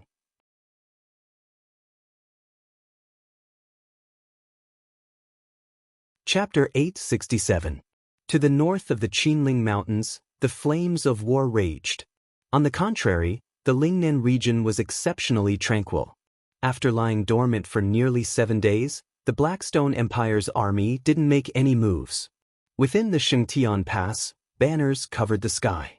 25,000 soldiers from the Xin Corps were already stationed in the pass. In addition, there were close to 90,000 soldiers under Xiangyu's command. Fortunately, Xin didn't order Xiangyu to change the flag and still allowed him to keep the Xin flower flag. There was an endless stream of people coming and going in the government office. There were messengers riding on warhorses and personnel busy with logistics. In the brightly lit hall, Xin, Terralin, Xiangyu, Ding Shi, and the others sat around a table with solemn expressions. After killing Yao Yuan, Dora killed Duke Luo Xan in the Cloud Province. Terralin frowned and said, "It seems that Dora has completely broken off relations with us and intends to go her own way." So be it. Xin's expression was indifferent. Xiangyu looked at Xin with a sharp gaze, but saw that her expression was normal, as if Luo Xian's death didn't matter at all. He couldn't help but ask, "Madam Xin, could it be that you really don't remember who Luo Xian is?" "Who is Luo Xian?" Xin asked in return. "He can be considered your uncle, the adopted son of Su Muyun, and Su Muyun is your maternal grandfather." Xin smiled and said, "Madam Xiangyu, let me say this again. I'm not Qin Yin. I'm Xin from the land of exile, the younger sister of the blazing angel Shi Yan. As for the Qin Yin you speak of, I have no impression at all. If I'm really Qin Yin, how can I not recognize my own homeland?" Ding Shi coughed and said, "Duke Nan, I think you should give up. Madam Xin might really not be the empress, or she really doesn't remember at all. It's useless to interrogate her like this." Xiangyu was silent. "What? Lord Xiangyu is regretting it?" Xin smiled and asked, "If I weren't Qin Yin, you wouldn't have opened the city gate and surrendered, would you?" Xiangyu did not deny it and said, "I originally thought that Lord Xin was Her Highness the female empress, which was why I offered up the city pass. If Lord Xin wasn't Her Highness the female empress, then this trip of mine would be equivalent to treason." Terralin smiled, squinted her eyes and asked, "Xiangyu, now the situation is very clear. Lord Xin is not Qin Yin. According to the customs of the Qin people, should you draw your sword and commit suicide?" Xiangyu was rendered speechless, his face alternating between pale and green. However, Xin smiled and said, "Terralin, don't tease him. Lord Xiangyu, even though I am not Qin Yin, I don't wish to see this land stained with blood. The Blackstone Empire is cruel and violent, and their actions are against my wishes. As long as I am here, I will not allow the Blackstone Empire to take another step forward. This is my promise to you." Xiangyu cupped his fists and said, "Then, I thank Lord Xin on behalf of the common people of Lingnan." Right at this moment, the sound of war drums could be heard from outside. "What's the matter?" Xin asked. A garrison officer dashed in swiftly and cupped his fists as he said, "Lords, the beast cavalries of the Darkstone Empire have already arrived outside the city, and the commander of the Dark Flame Army, Fuyu, is calling for a fight and asking us to go out and speak." The corner of Xin's mouth curled up. "Everyone, follow me out to take a look." It was the middle of May, and the weather was getting warmer. Flowers were blooming outside the city, and the whole mountain was covered with white wildflowers. There was even a faint fragrance that came with the wind, making people feel relaxed and happy.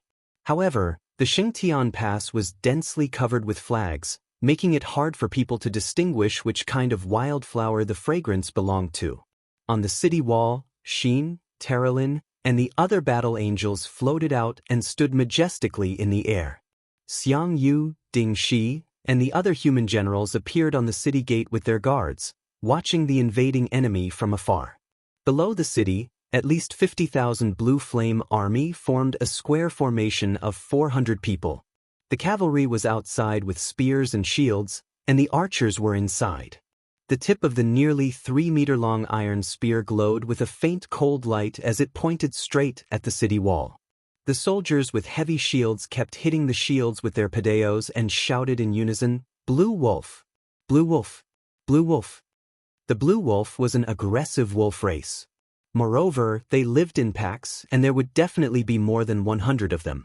They were greedy, cunning, and had the same style as the Blackstone Empire. Therefore, the Blackstone Empire's army had always called themselves the Blue Wolves. Although they were few in number, they could stand on equal footing with the other two empires due to their cruelty and strength. At the front of the formation, Fu Yu rode a black horse and held a steel blade in his hand.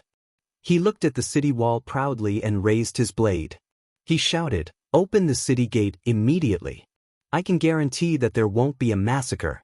If anyone dares to resist, the day the city is breached will be the day of the massacre." Ding Shi's robe fluttered in the wind. He held his sword and said with a smile, "Fu Yu, if you have the guts, come and attack the city.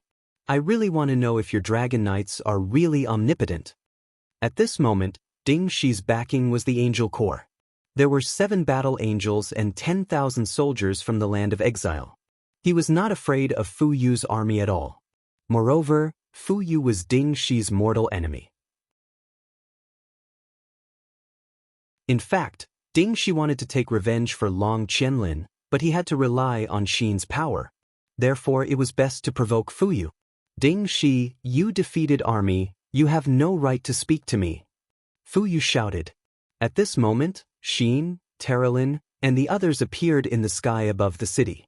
Xin closed her eyes and the battle angel robe behind her fluttered in the wind. Her voice wasn't loud, but almost everyone in the fertile field could hear her clearly. "Fu Yu, this divine heaven fortress has been occupied by me. Go somewhere else." Fu Yu was startled. "Lord Xin?" He couldn't figure it out no matter how hard he thought about it. He couldn't help but feel a little angry as he said, "Lord Xiyin, you're the battle angel sent by the Western God realm to help our heavenly pole continent. Why are you always helping those trash from the Shattered Cauldron realm?" "I'm not helping them. I just can't tolerate your killing and insolence." Xiyin gently raised her hand and drew the star's sword. She said, "Fu Yu, take your men and leave immediately. If you don't leave in an hour, then I'll assume that you've decided to start a war with the Battle Angel Legion. I won't be polite then." Fu Yu's eyes widened. What kind of logic is this? "Lord Xin, are you openly disobeying the will of Lord Claude?" "I am not. I am just protecting the common people as a god." Xin's closed eyes could vaguely see golden flames spreading. She murmured, "Gods should not be reduced to killing machines. You are gods, not demons. If you fall into the abyss and become demons, I will kill you on behalf of the light. Now, if you want to attack the city, let's begin." Shi Yin's words left no room for negotiation. Fu Yu and the other generals were dumbfounded. "Commander, she is too much." A captaincy couldn't help but say, "That's right, Commander. This woman is simply unreasonable. Why don't we give it our all? The Blue Flame Army has at least 150,000 soldiers. I don't believe that we can't kill a mere battle angel." The deputy commander seconded. Fu Yu, on the other hand, had experienced Shi Yin's prowess and knew how terrifying the flaming eyes were. He used to be a valiant general, but now he was a little timid. He raised his hand and said, "There's no hurry. Immediately send someone to see Marshal Bailey Qin and ask him to decide if we should attack the city or not." Then what about our front line? Retreat 5 kilometers. The army below the city began to retreat slowly. Xiangyu couldn't help but exclaim happily, "They're retreating. Lord Xin is mighty. Just your aura alone is enough to make these wolves retreat without a fight." "It's just a temporary retreat." Xin's voice was indifferent. Ding Shi nodded as well, and his gaze was deep as he looked at the Darkstone Empire's army that covered the heavens and the earth. He said, "The Darkstone Empire has exhausted all its strength in this expedition. It's impossible for them to return without accomplishing anything. Lord Shi-in alone is unable to stop the Darkstone Empire's iron hooves of conquest. I think Bailey Qin will arrive soon, that's right. Xiang Yu gripped his bloodthirst spear tightly and frowned. The situation was far more complicated than everyone had imagined. It was almost impossible for the Blackstone Empire to give up on conquering the Shattered Cauldron realm. In the air, a cool breeze ruffled Terralin's and Sheen's hair. The two looked at each other in silence. After a long time, Terralin said, Bailey Qin will probably be here soon, that's right. Bailey Qin isn't that simple. He's much stronger than the other marshal, Bai Minghuan. Even though they are both god emperors, Bailey Qin has 87 grotto heavens while Bai Minghuan is only 62. The difference is like heaven and earth. Xin, do you really want to be enemies with a god like Bailey Qin? I don't know either. Shi-in nodded while her eyelashes fluttered lightly a few times. She said, but I can't just watch as the Darkstone Empire tramples over this place. I can't just watch as they swing their butcher's knives at those defenseless commoners. I think what Xiang Yu and Ding Shi said might be true. I might really be someone else. But I just can't remember.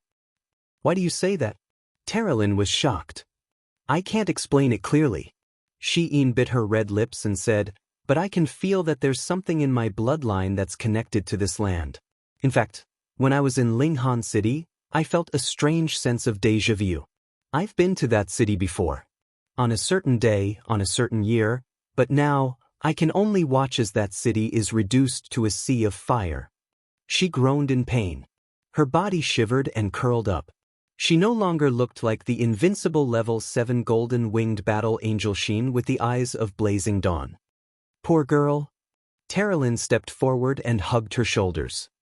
You don't have to worry too much. No matter who you are or what your position is, we will always support you. Terralin, will always stand by your side because we will always be friends. Sheen nodded slightly. Thank you, Terralin. Terralin frowned. I really hope you're not her. Otherwise, I really don't know what crazy things I will do in the future. I'm afraid I will betray my family and disappoint my father. But I think I should do this. This is my godhood, and one of the reasons why I support you. Killing is not what a god should do.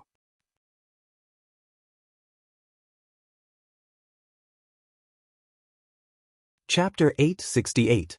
What? Sheen is stationed in the Divine Heaven Fortress. Bailey Qin stared at Fu Yu and his subordinates in astonishment as he stood in front of the map. What's going on? Why is Sheen standing in front of us? If we don't conquer the Divine Heaven Fortress, we won't be able to advance any further. This subordinate doesn't know either.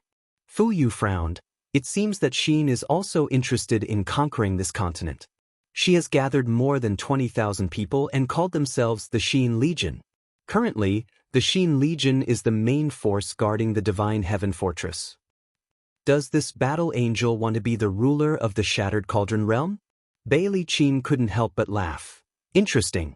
I wonder if Lord Claude of the Western Divine Realm will laugh or cry when he hears this news. Marshal, what should we do now? Dragon Rider Han Shu asked. This is not good. Bailey Qin frowned. If the battle angel really occupies the Divine Heaven Fortress, we can't do it by force. If the Blackstone Empire attacks the Divine Heaven Fortress, we will be accused of disobeying the Divine Realm. After all, the battle angel represents the will of the Lord Ruler. Moreover, the members of this battle angel team aren't simple. Terralin is the successor of the Radiant clan, Lake is the son of the Darklight clan's patriarch, Zhou Shimin, Da Vinci, and the others aren't simple either. If we fight, we won't be fighting a battle angel team, but the major clans behind the Western Divine Realm. Their combined forces are enough to control half of the Western Divine Realm. Even the Lord Ruler will be wary of them. Han Shu frowned. If that's the case, then we can't conquer the Divine Heaven Fortress. We can only choose to attack the Dragon-slaying pass. However, that Su Jiantao is a bit tricky. He's a cunning guy. We already suffered a great loss in his hands. What's there to be afraid of? Bailey Qin laughed coldly. Don't forget, we still have a total of 200,000 soldiers in our hands, And we also have 82 Dragon Knights. With this kind of strength, we can completely crush the dragon-slaying pass and kill all of Su Jintao's troops. Marshal is wise. This subordinate will go and assemble the troops. We will attack dragon-slaying pass in 2 days. Fu Yu was overjoyed. Don't worry. Bailey Qin's gaze was like lightning as he said, we can't be rash this time. We'll send a few deity-level experts into the dragon-slaying pass in disguise. It won't be too late to make a move after getting a clear grasp of the situation. This time, I want to be absolutely safe. We definitely can't fall for that despicable Su Jintao's tricks again. In addition, leave 10,000 men to guard outside the Shengtian Pass to restrain the Xin Legion. Yes, Marshal. In the Western Divine Realm, a spiritual mountain shrouded in fog was radiating with light. The Western Divine Realm held a grand meeting every year. Clan heads from various planes, as well as some gods with outstanding cultivation, would gather here. Ruler Claude was precisely using this grand meeting to understand the movements of the various clans. After all, there were too many gods in the Western Divine Realm, and it was impossible to control them all. In the evening, Shi Yan appeared in the Divine Palace and said respectfully, Lord Ruler, the 17 clan heads are already waiting in the guest hall. All right, we'll head over now. Claude turned around, and the light on his face slowly dissipated. To her astonishment, it was an extremely handsome male face. However, Shi Yan's gaze was indifferent. After following Claude for so many years, she was already used to this face. Moreover, with Shi Yan's cultivation, she had long since grown accustomed to the appearance of a physical person. No matter how handsome a man was in her eyes, he was just flesh and blood. The guest hall was located on the west side of the spiritual mountain where the Hall of Ruler was located. It was a very simple and unadorned building, but it had a long history. It could even be traced back to the War of the Gods 100,000 years ago. 13 god emperors had conspired to kill Ares, the king of all gods in the Western Divine Realm. At that time, Claude had been one of the 13 god emperors. When Claude, Shi Yan, and Eva appeared in the guest hall, they saw that the hall was filled with lit candles. A dozen clan heads in white robes sat in their respective seats.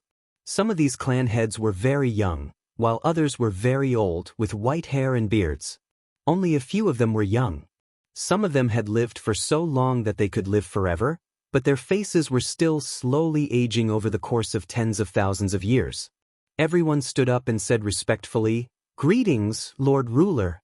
Greetings, Lord Blazing Angel Shi Yan, Lord Blazing Angel Eva. Dispense with the formalities. Claude gracefully sat down in the host's seat, smiled, and said, My lords, you've all worked hard. It is our duty to work for the divine capital. Everyone took their seats, with Shi Yan and Eva sitting on either side of Claude. Claude's gaze swept across the clan heads, and a handsome smile appeared on his face as he said, I've invited everyone here for a secret meeting before the big meeting. In fact, there's only one thing. Oh, please speak, Lord Ruler. A white-robed elder said with a smile. Thank you, Lord Talon. Claude cleared his throat and said, The last divine war was a few years ago, when we went to war with East Heaven. Everyone should have heard of this matter. Many clans also participated in that divine war, and this divine war could only be considered a draw. We and East Heaven both lost many gods. East Heaven lost 3 emperor gods, 27 god kings, and nearly 1,000 ultimate gods, while we lost 18 four-winged angels and nearly 2,000 two-winged angels. After this war, Divine Capital can be said to have suffered heavy losses, and there is a shortage of talents. Therefore, the purpose of this meeting is to hope that the major clans can transfer a part of their strength to Divine Capital, under my direct command. This Light Clan head Talon was a little hesitant, frowned, and said, Lord Ruler, there has been no news of my daughter Terilyn since she participated in the Chosen God trial. This subordinate only learned a few days ago that her name has disappeared from the Western Divine Realms roster. I don't know where my daughter went. Terilyn hasn't returned yet, and you want her again? This is a little inappropriate. It's not easy for the major clans to cultivate talents. A group of clan heads nodded. Sif. Another old clan head said, "My son Lake also disappeared after the Chosen God trial. I heard some rumors that they joined the Battle Angel squad and were exiled from the Western Divine Realm. I don't know if it's true?" The corner of Claude's mouth raised. Yes, it's true. The Western Divine Realm has always cherished talents. Terralyn, Lake, and the others are the outstanding generation of the Western Divine Realm, so I exiled them and let them train outside the Divine Realm. I think the patriarchs will understand. His attitude was a little overbearing, implying that it didn't matter if they understood or not, but they had to understand. Talon was exasperated, but after a sigh, he remained silent. The other elders also had indifferent expressions on their faces. Claude's eyes turned cold. What?